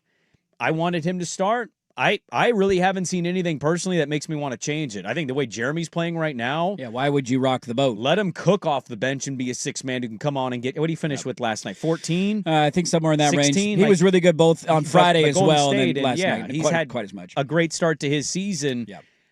I like what I'm seeing, and I still think they can be better. Swag said it. I mean, they've got a couple games. They can shoot the 3 ball a little more competently. That's 3-0. Now, ifs and buts, but I think for the most part, it's been what we kind of expected. They're just going to have to rely on small ball a lot more than maybe we thought, because it appears that Young is not really ready yet, and Klingen is still not really playing close to 30 minutes, I don't think. I think teams, and it'll be interesting to see, they get a couple weeks in, and now NBA teams will have film on how the Blazers are looking to operate. And so the Clippers in the second half, what killed them was the Harden Zubac middle high screen. Yeah, he's averaging 25, by the way, 25.3 for the Klinger. Yeah, through 3 games. And so that killed him. And then once the Clippers stuck with that throughout the second half, that broke the Blazer defense down in the half court. And they just, especially when Klingen or Young was in there, if they got a switch and the center was out there moving around and rotating. But then when they went back to the small lineup, they had an adjustment to it where Zubac then would go down. They just post up, and then the Blazers were hooked. You can't do anything there. So it'll be interesting to see a few weeks in, after there's enough tape on how the Blazers are operating this, how they want to operate, what the adjustments will be to see how teams come back at them. But when they can get pressure on the ball, that second quarter, and Blake Wesley out there picking up 94 feet, creating steals. I think and they had mayhem. 3 or 4 players last night with 2 or more steals. Yeah, so when they were creating chaos and mayhem and getting out as much easy offense, transition offense as they can get, is going to determine their ability to pick up wins, especially against better teams. They can get stagnant offensively at times in the half court. If they have to play out of the half court, their 80% half court is of terrible. the time, It's go, go, go. And I think that's an exciting thing, even if it hasn't resulted in high-end offense yet. And I understand Chauncey talked about this too, so some people are going to say, well, Chauncey would have done. I kind of felt like in the Golden State game, Splitter was making them go even more. And it was just, you saw him constantly making the motion of go, go. And you're seeing this off of makes. They had a possession early in that game where as soon as it came through the net, it was an outlet pass. It was pushed up, easy dunk Shaden. And so it's like, even with some of the guys not playing maybe the best, I like what you see in the spurts where they're pushing that tempo. The small ball lineup's been effective. Matisse has been really good for them. I thought Murray had a great game Friday against Golden State. I thought he was really effective for them at home. And so when you're getting contributions from some of your bench guys, a couple of which we may have written off, you just give some of the other guys a little more time. I'm not really mad at the shot selection by Shaden either. Like, I'm not saying it's perfect. Sure. But he's shooting shots that, like, when he shoots them, I'm like, going, and it's not going in. And it's like, damn. He's open a lot of the time. Doesn't seem like he's forcing the issue. He seems like he's open. Being put into the starting lineup, he is at the top of one or two of defense. Don't let him get going. And he has to get used to defense being run at him. Yeah. He had some possessions, I thought, last night where he was playing Kawhi right. Kawhi's just a little taller and just a little really stronger. good shots. Yeah. And just He's hit some good shots. Yeah, So, turnaround jumper. It was a 7-point game. It never got out of hand. And it was just a matter of they would have 3 or 4 empty possessions where they just didn't knock down shots. And I don't want to oversimplify it, but yeah, they hit simple. 5 of 10 threes in the second quarter. And then they were 6 of 31 the rest of the way. Right. They were down 10. They came back, or down 9 or 10, and came back. Had led a by halftime 11. lead. Yeah. So sometimes it's that simple. Austin Reeves had 51 last night. They're playing the Lakers, who are going to be without Luka. Like, this is a really good opportunity for them to both teams on back-to-back. settle in and be 2-2. And so far, like, for the most part, I kind of like it. And I think it's worth noting. Are we going to find out through the next, however many games collectively? It's like we got a coach upgrade here. Yeah, I mean, that was the whole point. We talked about it on Thursday when the news broke of, like, this doesn't have to be a negative thing for Portland. It's embarrassing. It's a black eye on your reputation. Yeah. There's all of that. But in terms of, like, X's and O's coaching, it's only a 2.5 point spread. One note, too. Dogs? 2.5 point dogs. 2.5 point dogs tonight? That's not a bad bet. I might bet that tonight. Should I Sprague the line this early? On a Monday? Sprague in the line? Ride your Blazer heater? I might have to. I'm terrible in football right now. Not a lot dude. to add from what you guys added. I think the perception of it being kind of how we thought it was going to be is perfect, right? They're a fun team to watch. They play with tempo. They play with effort. They're good defensively. Times they can get really stagnant and hard to watch on the offensive end in the half court when they're not going or, to your point, making shots. So it's kind of what I thought we would see 3 games in. The only other thing I'll point out to any of the Shaden stuff, because I know that's out there amongst the fan base right now of what's going on. Like, what is he, 7 of 24, I want to say, last night. Do we remember what Denny Avdia did in October last year? Yeah, pretty rough start. Denny Avdia in the month of October last year in a sample size of 7 or 8 games, however many they played, 10 points per game. He shot 30% from the floor. He shot 11% from 3 in the month of October. So I think it's very odd to react too harshly to anything at this point. If you get a 3-game stretch in games 57, 58, and 59 where Shaden has a hard time shooting the ball, you're not overreacting to it because there's a huge sample size. Now, if this is what his numbers are a month from now and he's still sub 30% shooting the 3, like, yeah, dude, then we can have a conversation about how this is going to look. But you played 3 games, give him time. He's due for a breakout game. At some point, to Swag's point, I think he's just adjusting to a new role in the offense and a new sense of responsibility. He's a young guy that's learning and evolving in real time, and I'm glad that he's getting minutes to try and do it. He's involved in a lot of their best point differential lineups, too. And look, the possessions are so limited at this point, but it's like, let's just pump the brakes a little bit and let's see where this goes. It's not great, but again, 1 and 2. To your point on Denny last October, it wasn't a great start for him. He started horrifically, and then he ended up having a great second half of the year, and now we all think he's, the best player on the team. So things can change quickly. Let's put a ball on something else, and then we'll dive into a couple of NFL nuggies at the top of the hour. We're back after this 105.1 FM The Fan.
All right, welcome back in. Sorry, I was fanning the room out from a fart during the commercial break. Sprague, I don't know where the hell he went. He's just running around missing his live show. We'll dock and pay for that. That's $5 in my pocket. Can't get docked pay if it's the boss man making me late. The firm is back there. Patrick and Russ, they're getting ready to go. Everybody dialed in for a 10 a.m. start. The brand man has a Ted Lasso mustache. Oh, he's going mustache today? Well, you should have seen it this weekend because I saw it on television. He was in the back of the end zone recording, and I guess I didn't really notice the hood around. Yeah, I guess I didn't really notice the mustache. I didn't notice it. Really? Yeah. It looks. Maybe It I wasn't paying almost looks attention. like he dyed it. Oh. He didn't. Oh. But it's just so like right there on his face that it's like it really stands out. I'm surprised you didn't notice it. Got some follow-up questions. We got a lot to get to in the final hour. I'm not going to put a bow on what I was going to put a bow on there. I wanted to ask one more question. We got our blazer pants a little tight last segment. You know, everybody's feeling the ways that they're feeling 3 games into the year. We get another game tonight. Look. The Rip City Reddit page doesn't particularly very fond of almost anybody except Mike Richmond. I love him. How could you not like Mike Richmond? I love Mike Richmond. Everybody loves Mike Richmond. Every other media member kind of sucks to them. I was on the live stream of the Reddit page during the game. Okay. Man, they really do like every possession reactions. Like every play. Shane, you saw! He's back. Ah! But then if I say he sucks, I'm a hater and everybody hates Dirt because I'm just negative Dirt. Got it. It's just interesting to be on that live and Yeah. see all these people reacting to the live stream. I'm going to ask you guys a question, and maybe it's a simple, like, yeah, it is what it is. Why would you do it any differently? But just curious, the takeaway 3 games in, it was very talked about in the offseason. What do we make of the usage of Young Hansen 3 games in? Am I wrong? And is he just getting one stretch in the first half? Well, he got subbed in earlier than normal. I was like, I looked up and I'm like, is Young Hansen in the game already? And then he doesn't play in the second half. They're only giving him one run in the first half, and that's kind of it. I guess I would ask you, what about what you've seen? I'm not saying that solicits nothing. he should get more minutes. Nothing. Especially if the small ball is so productive. But it's not like the 4 minutes he's getting is productive. So does he deserve the 4 minutes? They don't have a backup big right now. But they're playing the whole second half with a backup big. Like, that's just what I'm asking. Like, do we like is it just one run in the first half? Okay, and then that's it. Just give him 4 minutes. And I think move it's on? too soon to tell. I think part of it is going to be just based on matchups and.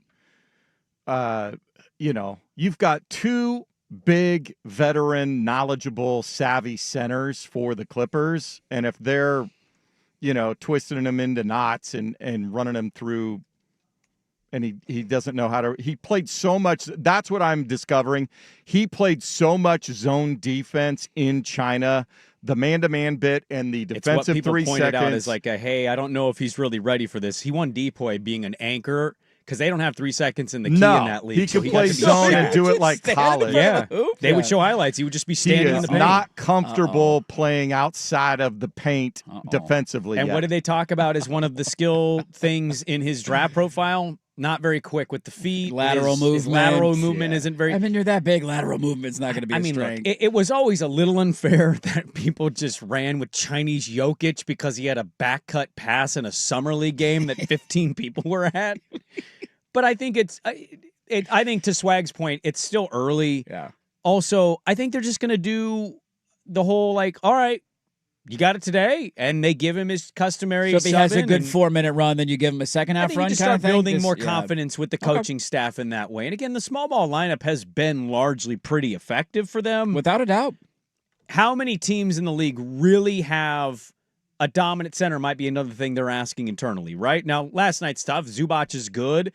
Brook Lopez off the bench. Yeah, and he can hit from anywhere. Right, so. There's a lot of good teams with centers, but it's like how many centers are truly going to wreck your game? Yeah. And that's the thing that they might have to weigh night to night, depending on who they play. The other part of this, too, that I've already seen Blazer fans freaking out about, have you watched, or I know you have, so I shouldn't ask the question, but if you haven't seen, what Cedric Coward's doing? Yeah. Willamette's finest. Local story. Wanted to 6'6", 200-pound wing player, averaging 19 a game, 3 games into his rookie season. What? You see Dylan Harper? He's shooting 72% from 3 on the year. That's obviously going to come down, but, just a whole nother can of worms.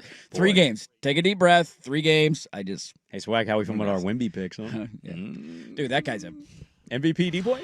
Wow. If he Might stays, be. if he Might be plays, runaway. what's the minimum he's got to play? 68 games, 65. 65. Yeah, 65 games. Give him the award. Did now. you see? I don't When's know if the you quadruple double coming? did. It's coming. It's happening. Did you see the stat last year? I don't know if you did. Maybe you did. When he played, they were 5th in defense. When he left, they went to 28th. Yeah. Truly. A The most one-man valuable player. defensive just That is the juggernaut. epitome of value right there. Holy hell. All right, there's your Blazer Phil and your NBA Phil. Cedric Howard's killing it. I really might Sprague the line by the end of the show. They are. I have no football read at all at this point. I'm terrible. Listeners are saying they're not an underdog tonight, Swag. Yeah, I'd imagine they would be a favorite with no Luka. They are a 2.5-point favorite. So I still might Sprague the line on that. That's still not a very big line. So if No. you like them tonight, bouncing back with no Luka and no LeBron for the Lakers. Can Reeves go for 51 again? We'll find out. Lots to get to in the final hour of the show. We haven't talked much NFL, so we'll get into a couple other nuggets from the weekend, including some injuries that happened and some of the performances. We got a couple other college football nuggies to get to. Game 3 of the World Series is tonight. It's a loaded final hour. Don't go anywhere. Dirt and Sprague, 105.1 FM, The Fan.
Now, from the George McCoy and Warren Allen Sports Desk, a Sports Center update on the Fan Sports Network, 105.1 FM and 1080 AM. First on the Fan, Blazers hit the road for the first time Sunday night in L.A. Could not dial in the distance against the Clippers. Just 11 of 41 from three. They fall 114-107 to begin their three-game road trip. Denny Avdia with 23 led Portland. They're right back at it tonight against the Lakers, who will be without Luka Doncic, suffering a finger injury over the weekend. It's a 7:30 tip on KUMP Xfinity Channel 1016. Blazers 2.5-point favorites. The Ducks hit the second bye week of the season, holding at number 6 in the AP Top 25. Even though they needed all of 3 quarters to put away Wisconsin 21-7. No changes to the top 6 in this week's rankings. LSU was out after they dropped a 24-point home loss to Texas A&M that resulted in Brian Kelly being fired late Sunday evening. Ed Ogeron, we found out as well in our visit with Matt Moscona of ESPN Baton Rouge, still interested in the Oregon State opening. Monday Night Football from Kansas City. Chiefs hosting the Commanders, 5:15 on ESPN and KTU Channel 2. Marcus Mariota will start for Washington. Jaden Daniels still dealing with a hamstring injury. Mariota will have Terry McLaurin and Deebo Samuel to throw to, both back from injury. KC Holding is a 10.5-point favorite.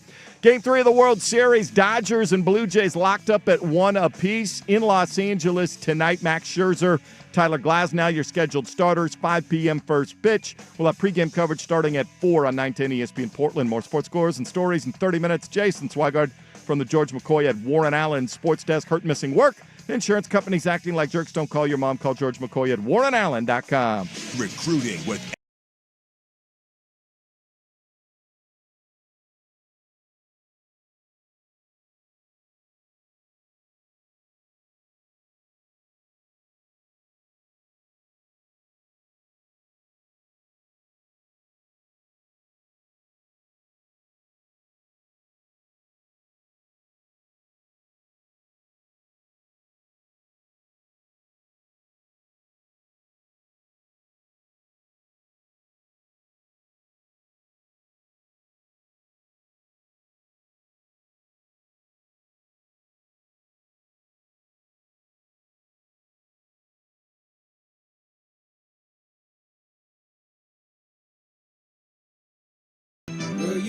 Hey, let's do this final hour. Dirt and Sprague here on Portland Sports Leader, 105.1 FM, The Fan, 1080 AM, the Odyssey app, live on YouTube. Good morning, everybody. Hope your Monday mornings are off to a good start. Get the out of here. At least it's Halloween on Friday. We got that to look forward to. We got that going for us. Yeah, I have a kind of a complaint about food in my house. Ooh, we got an issue with food? Well, I don't know if anything is worse to make for your house than when egg salad is made. There's a smell. A smell? There's a smell. Dude, it smells like people have been ripping salad, the entire time. I love egg salad. Do you really? I could eat bowls full of egg salad. I got problems. I mean, I love deviled eggs, but I love deviled eggs. I love egg salad. I love it. Just everything about it. I'm all in. Egg salad sandwiches. Eat it straight out of the bowl. I don't care. Now, I can eat a pound of that stuff. I don't mind egg salad sandwiches. Sure. I don't eat them very often, if ever. I do find those sandwiches packaged in the vending machines. Who orders that? No, you don't. You're spending like $3 or $4 on that egg salad. I'm not going to sit here and act as if I have never, I do it all the time, but I have ordered an egg salad sandwich out of a vending machine before. That is so disgusting. It's in that plastic, and you're like, how long has that egg been in there? I've done it. And now I'm stuck at we might be doing a brunch Thanksgiving with my mom, and it's like my wife. I think planning for Thanksgiving is just so off my radar. You kind of have now. to do it, dude. I know, it's almost here. And my wife's like, "What if we do eggs Benedict?" Because we have some frozen crab, like fresh from the Pacific City area. I love bacon. Like maybe we mix it up. And then my wife's like, "I'm gonna make deviled eggs," and I'm like, "We're gonna have eggs Benedict and deviled eggs." That's a lot of eggs going on in one thing. In this economy? And that's, you know how much eggs cost? You guys get your chickens yet? And no, I think we've punted on that. No idea. More chickens coming. It's not fair to our neighbors. No, you know how bad those chicken coops smell? Yeah, they smell. They make a lot of noise. You got to worry about animals killing them and all that stuff. Vending machine egg salad. What's wrong with you? Look, I'm not proud of it. I'm not going to sit here and, but we're in the trust tree. We're in the nest. You don't ever question how long I eat a lot of bad stuff. I ate leftover Taco Bell on Saturday. They just sat in the fridge. Leftover Taco Bell? I got back from the Duck game and I was starving and it was like still in the wrapper, like a chalupa. You didn't warm it up, did you? I mean, I did for like 20 seconds, but I don't want to cook it too long because there's a little lettuce in there. There's some veggies. So you got to the middle and it was cold. A little bit, Oh, no. You got to keep your stomach and keep its head on its swivel. Okay? Never know what's coming. Why didn't you just pull the lettuce off gotta be and then prepared warm to- it up and then put the lettuce back on? That takes time and effort, Brandon Sprague. That takes time and effort. That's something that I'm not willing to give. Just throw it in the microwave, nuke it for 25 seconds, boom, you're good to go. Eat your Swag, taco. are you with me on the egg salad sandwich of just like that? Well, you know he won't eat anything. Oh, it has There's mayo. mayo in it. You're He's not right. touching any of that stuff. Probably has some pickles in it or something else nasty. I mean, It's, you know, make it's it even right. better with the pickle in You it. do have to put pickle You in got it. to put the pickle in there. Yeah. If you don't put the pickle in it, it ain't real egg salad. Paprika and pickle, that'll make it exceptional. No, don't do that. Yeah, no. But I'm not taking that out of a vending machine.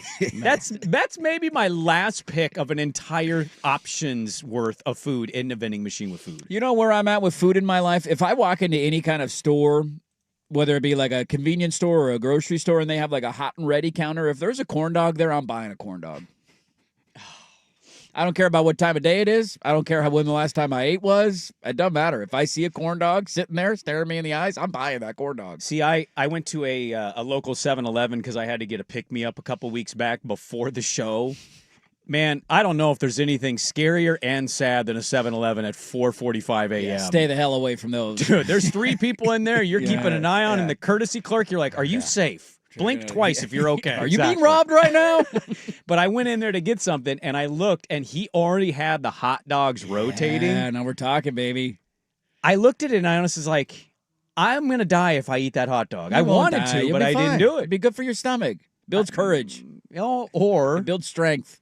a stummy ache, as my daughter would say. A stummy A ache. stummy ache. Not even a tummy ache, a No, stummy it's ache. a stummy ache. Stummy ache. Well, you know who had a stummy ache this weekend? Brent Venables, because Oklahoma lost at home to Ole Miss. He went an elimination game this weekend. Them and Tennessee were the 2 lost teams. The Yeah. loser's not going to make the playoff. A couple of 2-loss teams in the SEC. Lane Kiffin was the bigger story, and he will continue to be the bigger story because he is the top candidate for all of these jobs. He addressed it with his team on Friday and just basically went about it saying, look, this is what happens when you win. And I think his players clearly handled it well. They're not distracted by the potential of him leaving or potentially talking to other schools. And after the game, this moment happened between him and Oklahoma defensive lineman David Stone. Coach Kiffin. Quieter now than before. Oh, are you talking a little bit to Oklahoma's players? This guy yelled at me like during the game like 5 times how great they were and we can't score on them. It was David Stone. He's an Oklahoma defensive lineman. He was talking trash. Kiffin was asked about it after the game. That's just me. I mean, he was talking the whole game to me, and I did a good job, I felt, of not talking back. He just kept telling me we ain't going to score and all this, so I didn't go try to find him. He was just walking by, so I just saw him, so that's just kind of me. Guy's a great player, man. You know, I'm sure he's really enjoyable to coach.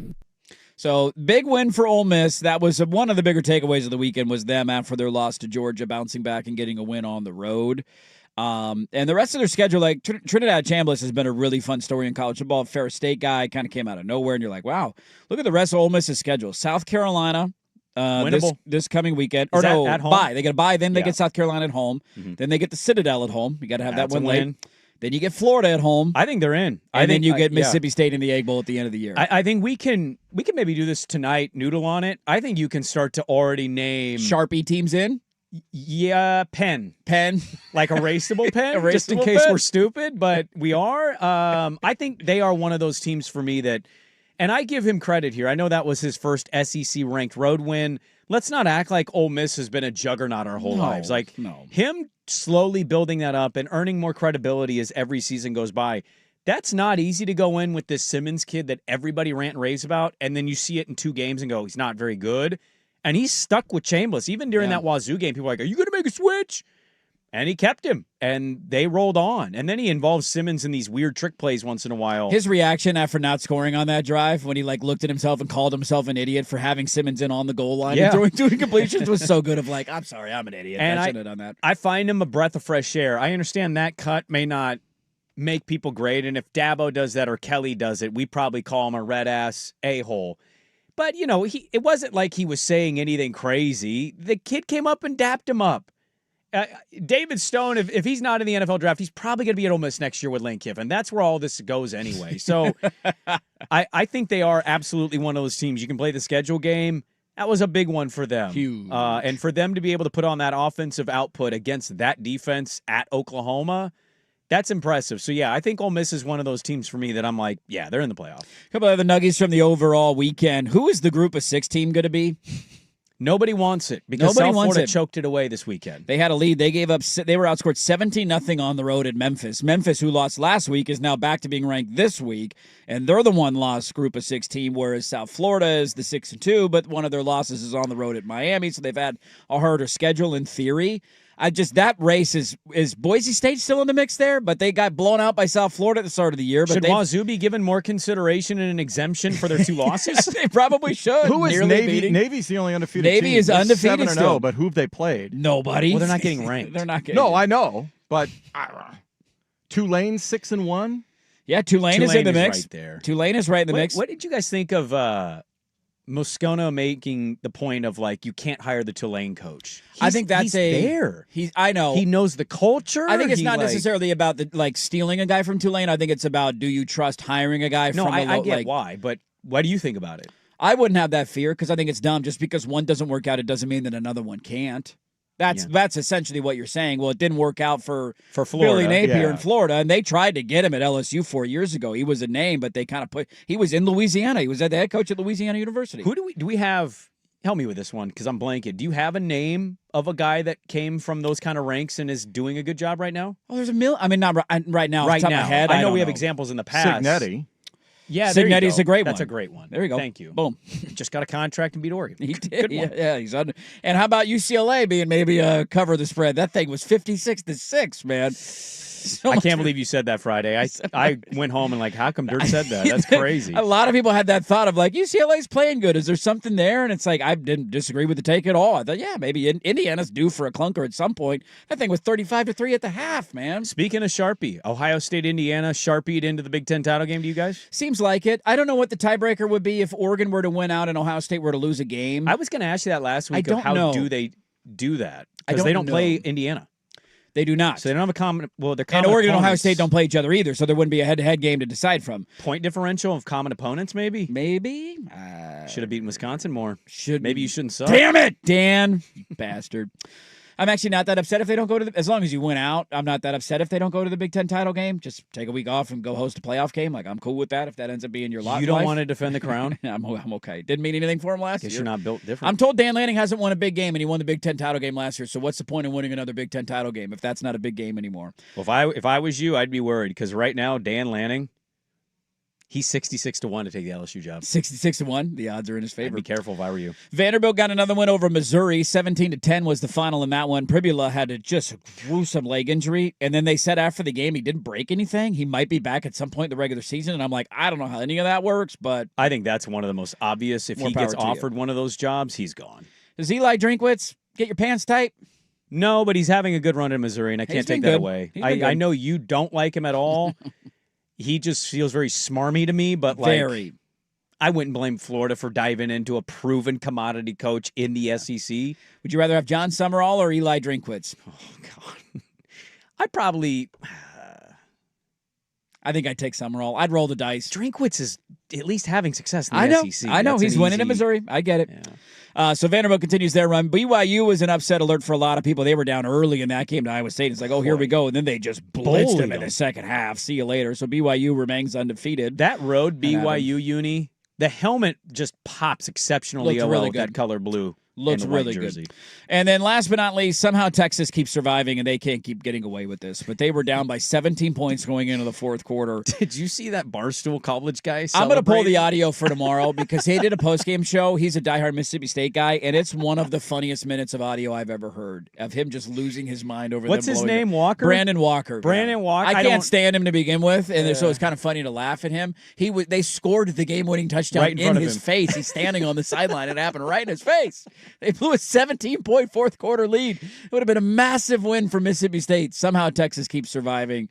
They, by the way, speaking of which, they play Vanderbilt, which is probably the best weekend of this upcoming Arch college has football. A concussion, though, too, right? He got banged up. He left the game in overtime. Yeah, I didn't see if it was concussion or not. I think I saw on the ticker it was concussion, that's what they said. I didn't know.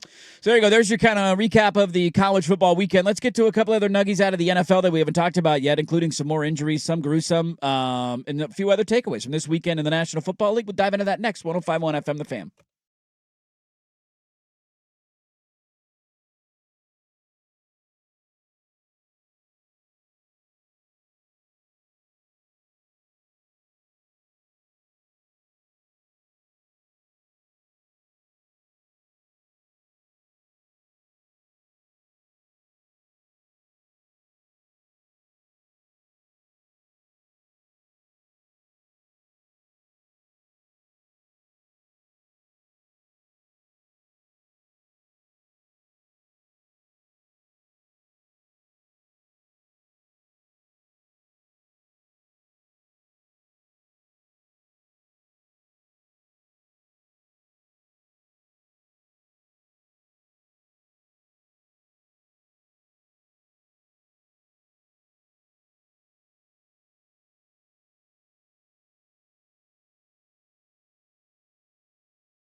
Well, there's not much to talk about from the weekend because it was a bit of a dud, but you know something that got me fired up. Bo Nix, 4 tuds. That got me fired up in a good way. I bet the over of that game, and Denver damn near hit the over on their own, so I appreciate the effort. I'm officially done doing it. I loved it too, and I've been giving it to you, and I'm taking it. Every week I'm gambling a Cowboy over until it doesn't hit. I don't care who they're playing. I'm taking the over.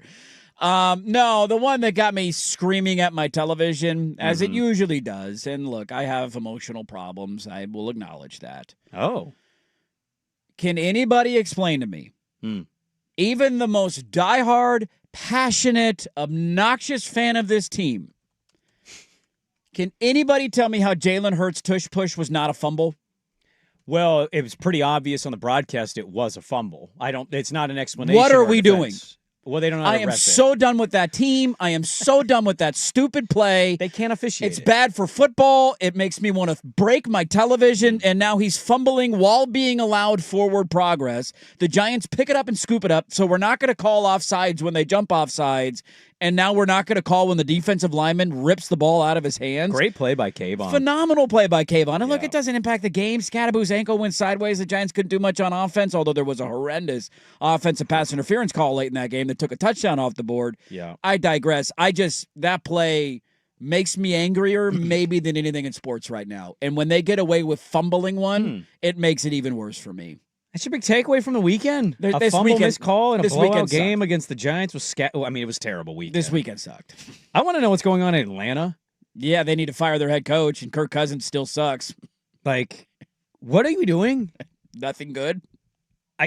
I can't explain Atlanta. They are the weirdest team who's not good. Yep. See, I think the story is more about how is the AFC going to break out here?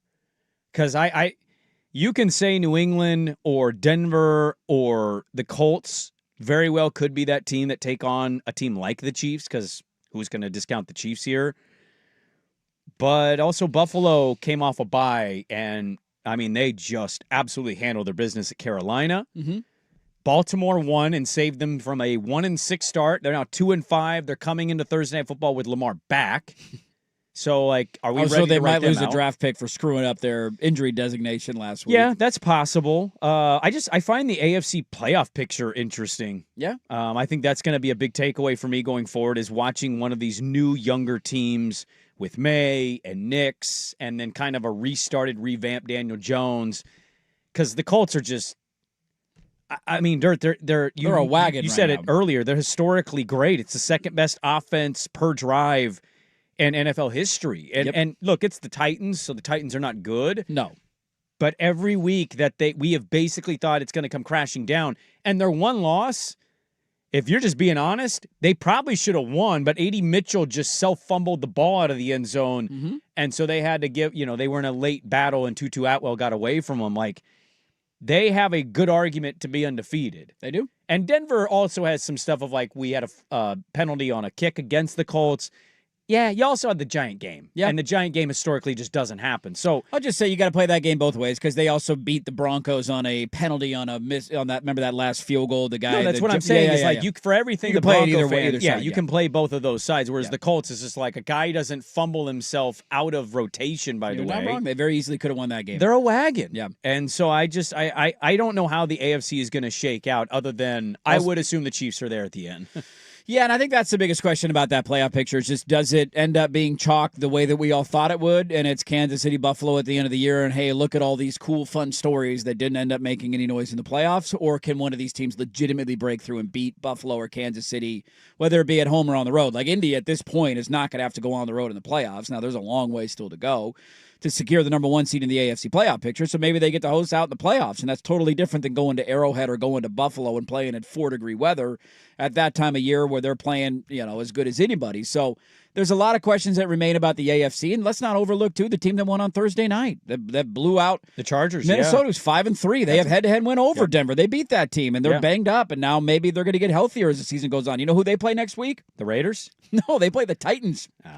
So there's a good chance you're they moving beat the Chiefs and the Broncos, and you keep going. You're 6-3. You got head-to-head wins over both those teams, and you still get to play them again. So they're going to have their opportunities too. The AFC is incredibly deep right now, and I think we're continuing to learn that as every week goes on. on. Did you see? I don't want to talk too much about them, but did you see Myles Garrett throw his helmet on the bench? He had 5 sacks. They took him out of the game because it was over, basically. But remember when he demanded a trade because he wanted to win, and then they gave him $50 million a year, and he was like, "Never mind, I'm good." Well, I think that's the next thing for some of these teams that are either flirting with contention or in contention is which teams, because the Dolphins were this going into Atlanta. Yep.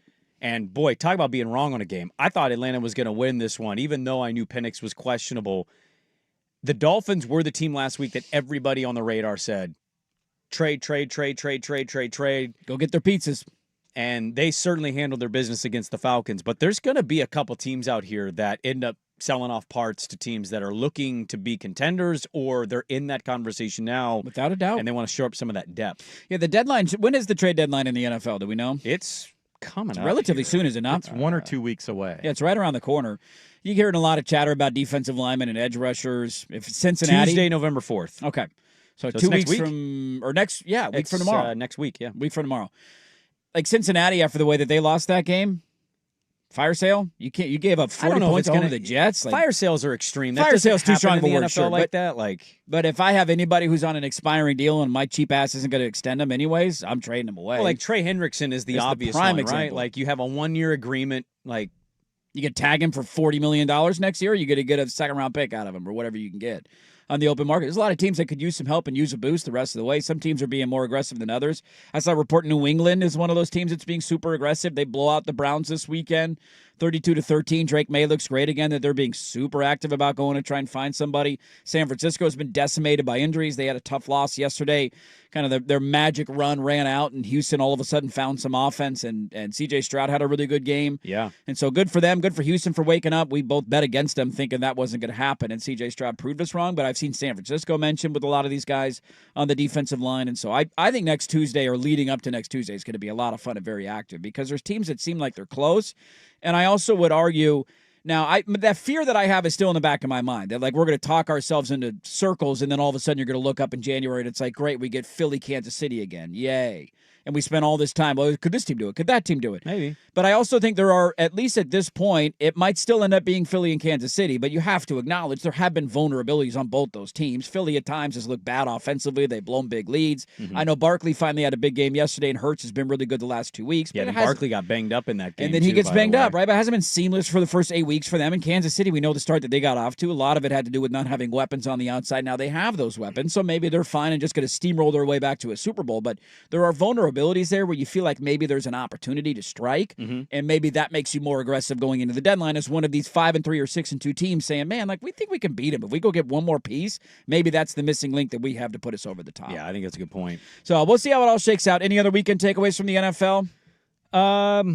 It was other than, like, weekend. you know, kind of looking at the slate and saying, and then everybody, like, universally we have to say, well, the games are going to be great, and they just weren't. No, they just weren't. It was a bad weekend. It's going to happen. College could have that this week. Go look at the slate in college football this upcoming weekend. If you've got a honey to-do list, one, if you're a Duck fan, there's no game, so you got to buy.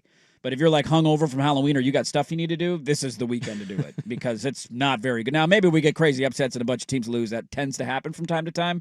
Not a great slate. Is it Christmas decoration weekend for everybody? Ooh, get those lights on. Friday's Halloween, and then we move on. Saturday might be Christmas for everybody. The only other takeaway I'll have is not that I'm a fan of the team or even rooting for them. I find their history pretty comical. That was a brutal loss for Chicago.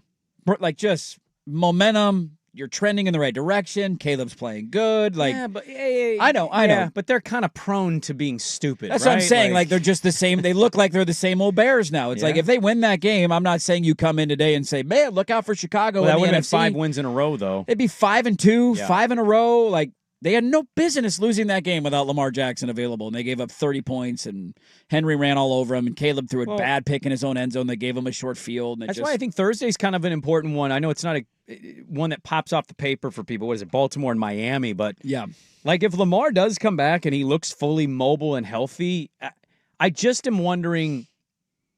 Miami's offense just they've put up numbers. Yeah. They've thrown interceptions, but they've put up some numbers in some of these games.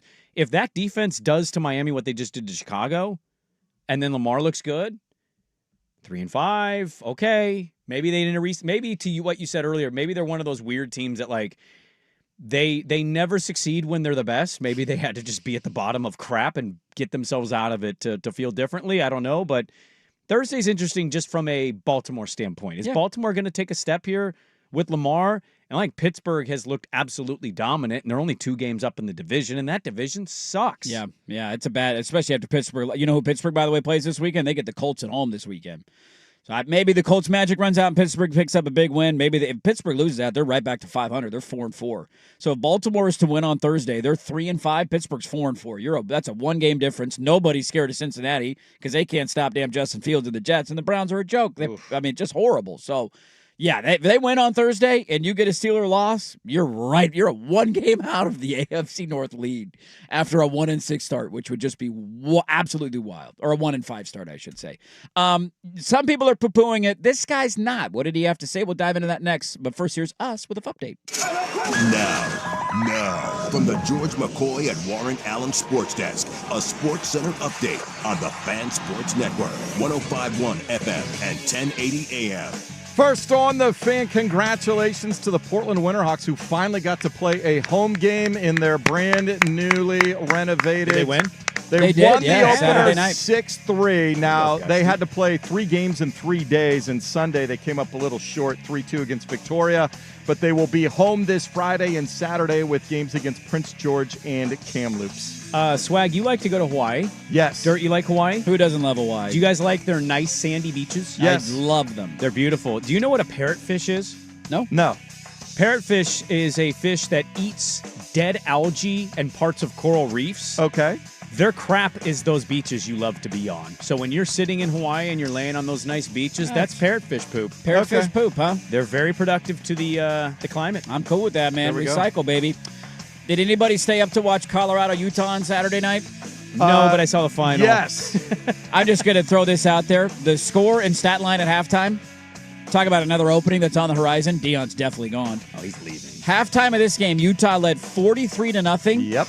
They had 398 yards total at halftime. Utah did. You know what the total yardage for Colorado was? Minus 18 at halftime. In a whole half? At halftime. Yes. And they were down 43-0. Do you believe now? There you go. More Winterhawks, parrot, bird, poop stories, and parrotfish, sorry. In 30 minutes, Jason Swigart for the George McCoy at Warren Allen Sports Desk. Hurt and missing work. Insurance companies acting like jerks. Don't call your mom. Call George McCoy at warrenallen.com. Your home for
Well, the beauty of the ebbs and flows of a football season is the panic that ensues. Even after wins occasionally, it'll happen. Happen to the best of you. Yeah, Oregon with the rare win-loss. The rare 21-7, not good enough. You know, it reminded me of the start of the year last year. They were 2-0 and kept falling in the rankings. I'm like, hey, we're winning. What are we doing here? I thought Idaho was a juggernaut, man. The Fighting Taters pushed us, all right? What do you want? I mean, the weather thing, Dusty said he talked to Mullins, and Mullins said he thought the only worst weather he's experienced at Autzen was 2013 Cal. I remember that game very well. Jared Goff was the quarterback, and he got benched. This is one of the things that knocked him in NFL draft evaluation was because his hands were tiny and the ball was – he literally could not – they had to bench him because he could not hold on to the football. So – look, the weather is a thing. I just think also the other part of that is fair or not fair. Wisconsin is lifeless and the worst team in the conference, and so it's like 7-0 at half. People are going to panic. Not the head coach. Here's what he said. He took a much different tone. It was not you saw Brian Kelly on the sideline Saturday prior to getting fired yelling at every assistant coach and player that he could find, trying to blame them for the problems that he's having. That was not the case. Dan Lanning very happy with the way his team played. It became really apparent early in this game what kind of game it was going to be, and we had to figure out a way that we could run the ball effectively. I think after that 99-yard drive, we really saw that, our guys take that by the horns and find a way to be able to attack. That's a good defense when it comes to trying to rush the ball against them. It's really difficult, and this became that kind of game. We had some really unselfish play from our players. I thought they were engaged the entire game, and it was really clear that it's going to be hard to be able to throw in some of those conditions. Saw some guys step up when their number was called. Dante got dinged. Think he's going to be in great shape. Was probably in position that he could have gone in, but like for Brock to come in and perform the way he did, really excited, for him to be able to do that. I know the players were really proud of him to start so poorly on third down offensively and then turn around and finish so strong in the second half, taking advantage of third down opportunities was big. And then defense, played lights out today. They did a really good job of controlling, Wisconsin excluding that last score by them. I thought we had some dynamic plays in special teams and certainly some stuff we got to clean up. So the 9 penalties is troublesome. We got to be better there. And there were some penalties on some big plays that could have been difference makers for us. But outside of that, I'm proud of how our players played in a tough environment. Quarterback controversy. It was it was interesting. I turned on the post-game press conference because you're feeling certain ways. I sent out one tweet during the game just because can you guys just get it going? That would be nice. I don't have to have a stressful Saturday. I just want to see his temperament was what I was interested in.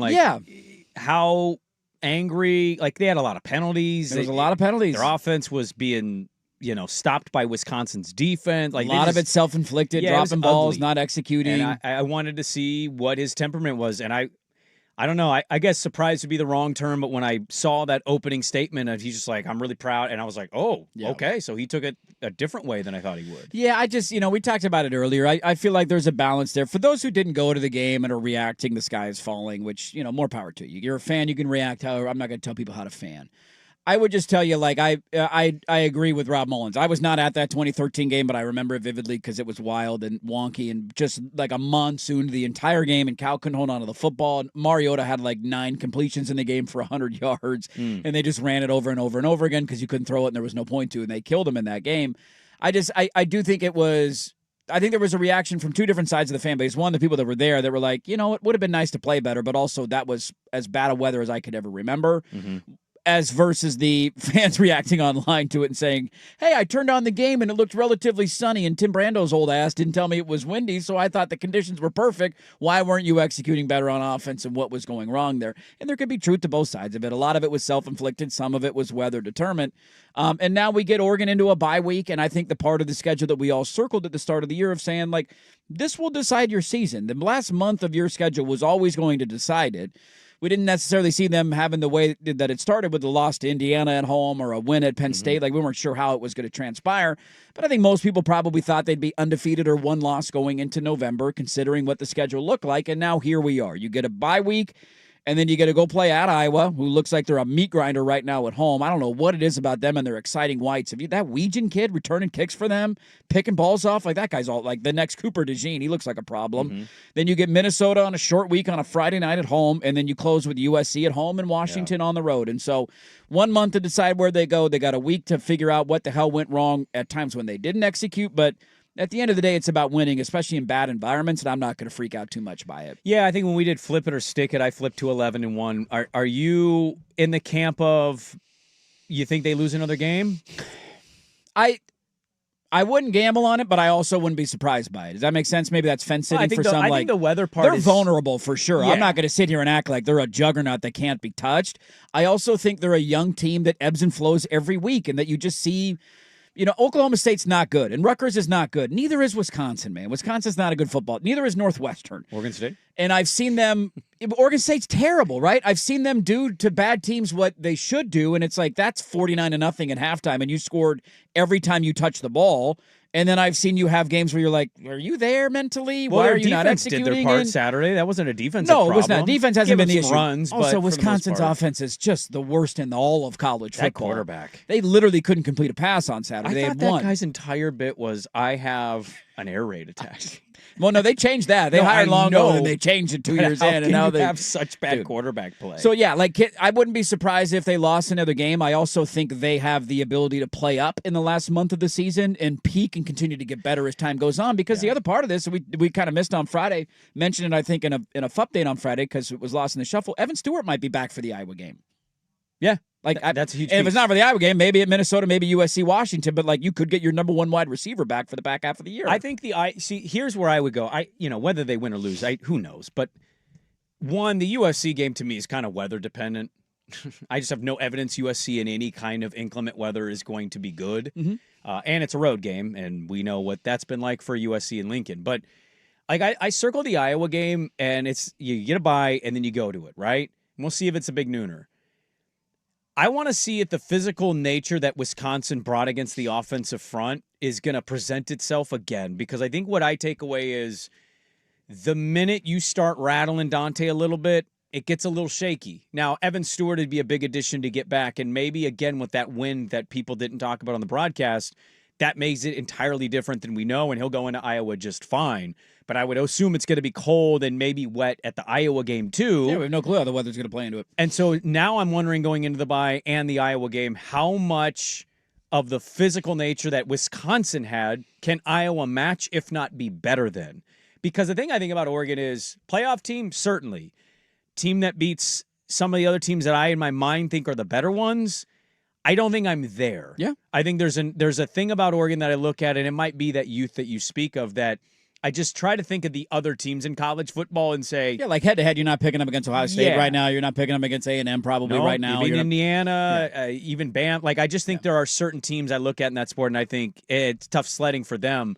But getting to the playoff, I think, is the most important thing. And I think the Iowa game is going to present a real physical aspect to it of, I thought Wisconsin kind of handled stuff up front. Mm-hmm. And so I want to see, are they going to respond to that and show us what they showed against Penn State? Or is Iowa going to be able to take that film over the bye week and gear up for it and really kind of present the same problems? Love the ebbs and flows of a college football season. The highs and the lows, they're always there. If they beat Iowa by 2 touchdowns, everybody say, all right, they're back, and then they're going to struggle at home against Minnesota and be like, oh, God, what's going wrong? And are we going to be USC Washington? Highs and lows are there. It's fun. Oregon gets the win. Red zone defense, and listeners are pointing this out. That's a totally fair complaint. The red zone defense has been horrible this year. And they got to find a way to clean that up a little bit, especially against teams that are going to run the football on them in that situation. And so one last note on Oregon that I will point out. Can I ask you, too, because I heard that on the broadcast, the red zone defense. I think they're legitimately dead last in the country. I don't think they have a single stop in the red zone all year. Okay. Yeah, it's bad. Yeah. Well, I know that. Yeah. Not a lot of teams have gotten into the red zone on them. Like, their points they're giving up is not bad. But when they get into the red zone, right, they're finishing the drives. So just a stop would be nice. Give me one. Give me an end zone pick. Maybe a fumble. I would be curious how many of those came I was gonna say, like take in the the Indiana fourth game away. quarter when games are.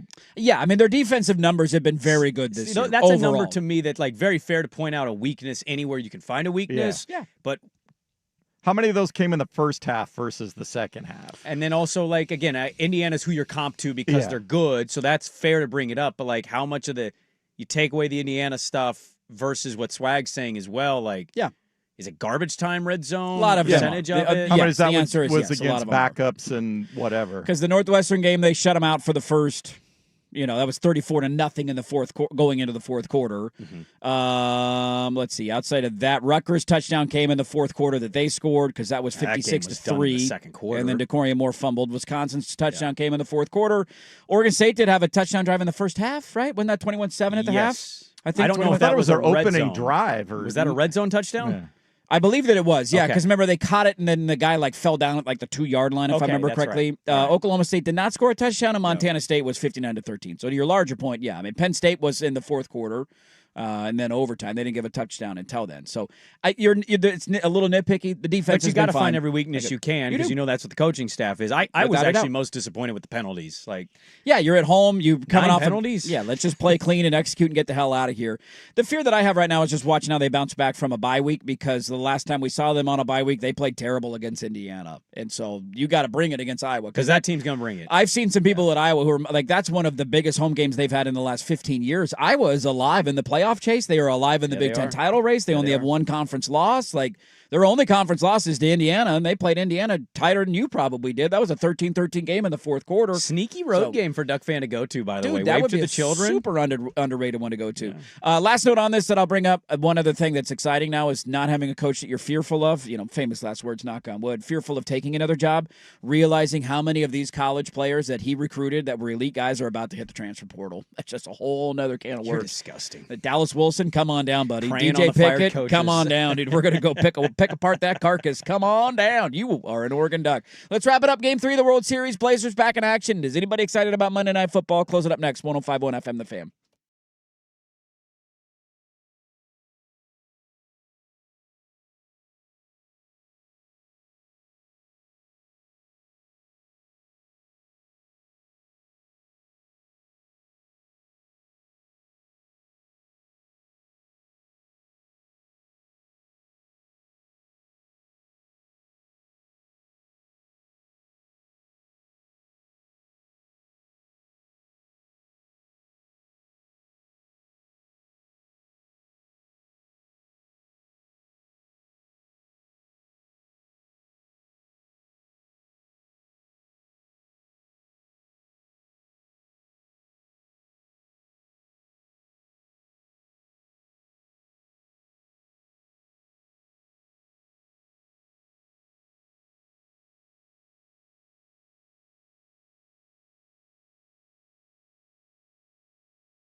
Ted Lasso just popped in. He's doing well. Ted Lasso's doing good. I love Ted Lasso. I'm excited for the 4th season. Yeah, that ended too quickly. I needed more Lasso in my life. I'm glad they brought it back. Big fan of the show. I also understand people that are like, don't ruin a good show. Keep going. I don't care. Same. Game 3 of the World Series tonight. What are we going to complain about tonight, Swigard? What's the issue tonight? Bullpen? What are they going to? I think he's cocky sniffing. Are we cocky sniffing? Is it he's over? Cocky sniffing. I think they got their series over. I don't think this is going back to Toronto. Yeah, there you go. There it is. From panic meter, the Brewers are going to beat my team in May, to the series is over in 5. Bitching and moaning about the bullpen all of September to that's right. We have 5 starting pitchers who make $100 million. You're not at all terrified that the 2 colored-eyed guys on the bump tonight, he's an absolute psychopath? I don't think he will. I think he'll be out of the game before Glasnow. God. I mean, I already had a rooting interest. This is only making it stronger. Game 3 of the World Series tonight. Are we excited, Brandon Sprague? Nah, he's more excited about the Blazers. You totally are. 100%. Yeah. I think we're all there. It's okay I'm to just admit not it. a baseball fan I'm that on my island. largely cares unless my team is involved or it's something like. There's a storyline that ropes me in. And this one just doesn't do it for me. Dodgers are certainly worthy. I don't want to poo-poo that. We have Dodger fans out there, and they could repeat. We haven't seen a repeat in a long time. Quarter century. Nobody cares. 25 years. And the Blue Jays. How about this? First time they've been in the dance since 93. I think the Blue Jays giving me actual hope that something could happen is the only thing that gets me interested in this World Series. I think this is going 7. Game 1 kind of did it, but you're like, all right, if you back it up and win Game 2, now you have my attention. And then Yamamoto dominated them, and you're like, all right, I have the same feeling that Swag does. If this goes to 6, are you scared, or is it 7 where you're like, If oh it my goes God? back to Toronto, then it's time to get nervous. Okay. Okay. So losing one game at home, even with a 3-2 lead going back to Toronto, you're nervous? Yeah. Okay. So Game 3 of the World Series is tonight. We get Monday Night Football. The last Sprague in the line pick of the week is Swag, laying the big wood on the Chiefs tonight. Guys, I'm terrible right now. Hey, we all go through our stretches, the ebbs and flows of a season. You're still in first place. Why did I take the Steelers? I mean, I like that line, too. I'm not going to sit here and pretend like I didn't like that line. I love the Pats against the Browns all week. Yeah. Even mentioned it. I had one last week that I loved. My balls are too tiny. I loved LOVED, capital, all of them. Yeah. Dolphins plus 7.5.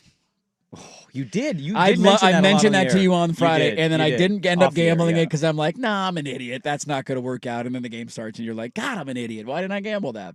Yeah. That's how it goes sometimes. So you get Commies and Chiefs Monday Night Football tonight. Marcus Mariota edition of the Commies, although they do get a couple of weapons back. So. Who would Chauncey take? Too soon. What? We're not curious. Who's the Mafia on tonight? What side do they like tonight? Well, I don't want to talk about that. Okay. Did you see the other names listed? I did. Garnett and Gates? Garnett is the least surprising thing of all time. He was in a damn movie connected to this stuff, basically. He was. With Uncut Gems. Like that's right. He was, Just be you, Kevin. Just be you. That's easy. I've done this before. Okay, I can act that out. I'm confused on Gates. He hosted. I don't know how any of this but he wasn't arrested. It's all confusing. I know. So and then it came out that other people were at the Chauncey Billups poker Ty thing. Lue was at Ty one Lue of was these. at him. They were Yeah. buddies, but he wasn't at the same table. Did anybody ask Ty Lue last night? I should have followed that up of like, yo, dude, you were implicated by Pablo Torre being at one of these card games. Wasn't Steve Kerr at one of them too, or am I misreading that? I mean, here's the other thing. It's bunch kind of of awkward, but the coaches are coming out and publicly supporting him. Yeah. Do we wait for the... I don't know what to say there. It's one of the weirder stories of mine. People keep asking me, like, in my personal life, like, what do you make of the Chauncey thing? And I'm like, I don't know what to tell you, man. It's just wild. It's Absolutely crazy. wild. My head's still spinning because of all of it.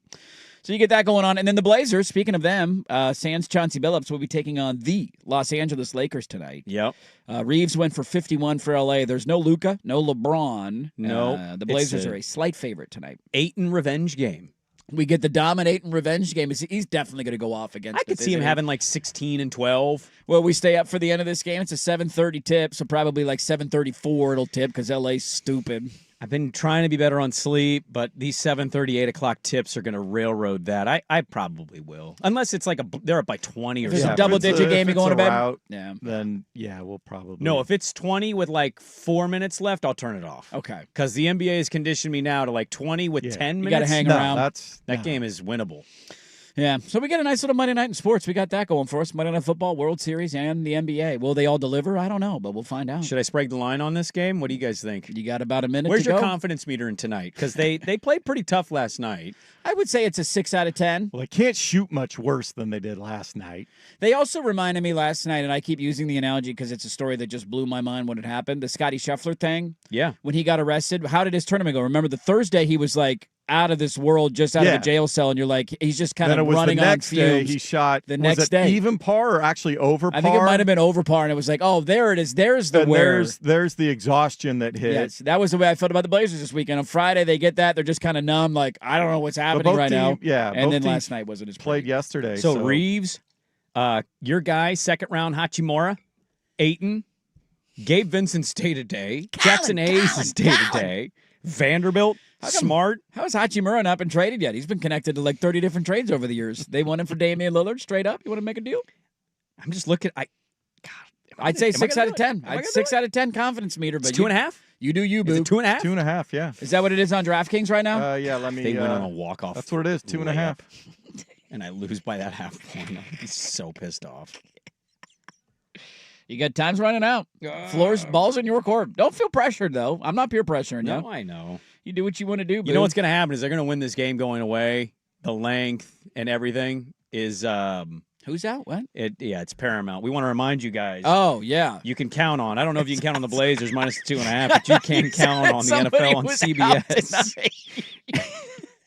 Who's out tonight? What? Hey, stream your local NFL game live every Sunday all season long, starting at just $30 for the first year. Visit ParamountPlus.com/NFL to get started. No way. I didn't know that. I'm gonna gamble it. I'm not gonna do it. Okay. I need to right my ship in the NFL. I'm on a get back. cold streak in the NFL right now. Yeah, I need the Chiefs to go nuts for a 2-1 weekend here. I need gambling in college to be legalized on my app because I'm crushing it there and not in the NFL. Last thing I'll bring up, totally forgot my football notes, but a text just reminded me of it. Do Steeler fans like those jerseys? God, I hope I can't imagine. Those are horrible. I'm so embarrassed to wear that. Why do they wear those? Does people- anybody think that's cool? White people look They terrible. don't really in the have uniform. I mean, they've had the same jerseys Just wear essentially your jerseys. since They're the fine. 60s. Do you like those Packer Ice Whites? I think I kind of like Those The are ice whites okay. are good, but the Packers do this too, where they got that stupid, like, we wore these in 1904. Oh, like, yeah. they're just ugly. You like No. that one or the Bumblebee the Steelers wear more? I'll take the Bumblebee over it any day. Yeah. Those are gross. You got a nice logo and jersey. What do It's we all need to great. go throwbacks for? Well, that'll do it for us. If you're missing the show, go check the podcast, 1051thefan.com, 1051thefan on Twitter, at Dirt Sprague on Twitter. We have Matt Moscana on from LSU. They fired Brian Kelly. He also told us Ed Orgeron wants the Oregon State job. So you can go, wants it. hire me now. Beavers, go Beavers. How about that? So that's up. You can go find it. We'll tweet it out here as soon as we are done. Thanks, everybody, for being a part of our Monday. If you're watching on YouTube, like the video. Subscribe to the channel if you haven't done so yet. We love you all. We'll talk to you tomorrow at 6 a.m. The Firm of Harrison Meringue is next. Listen to 105.1 FM The Fan.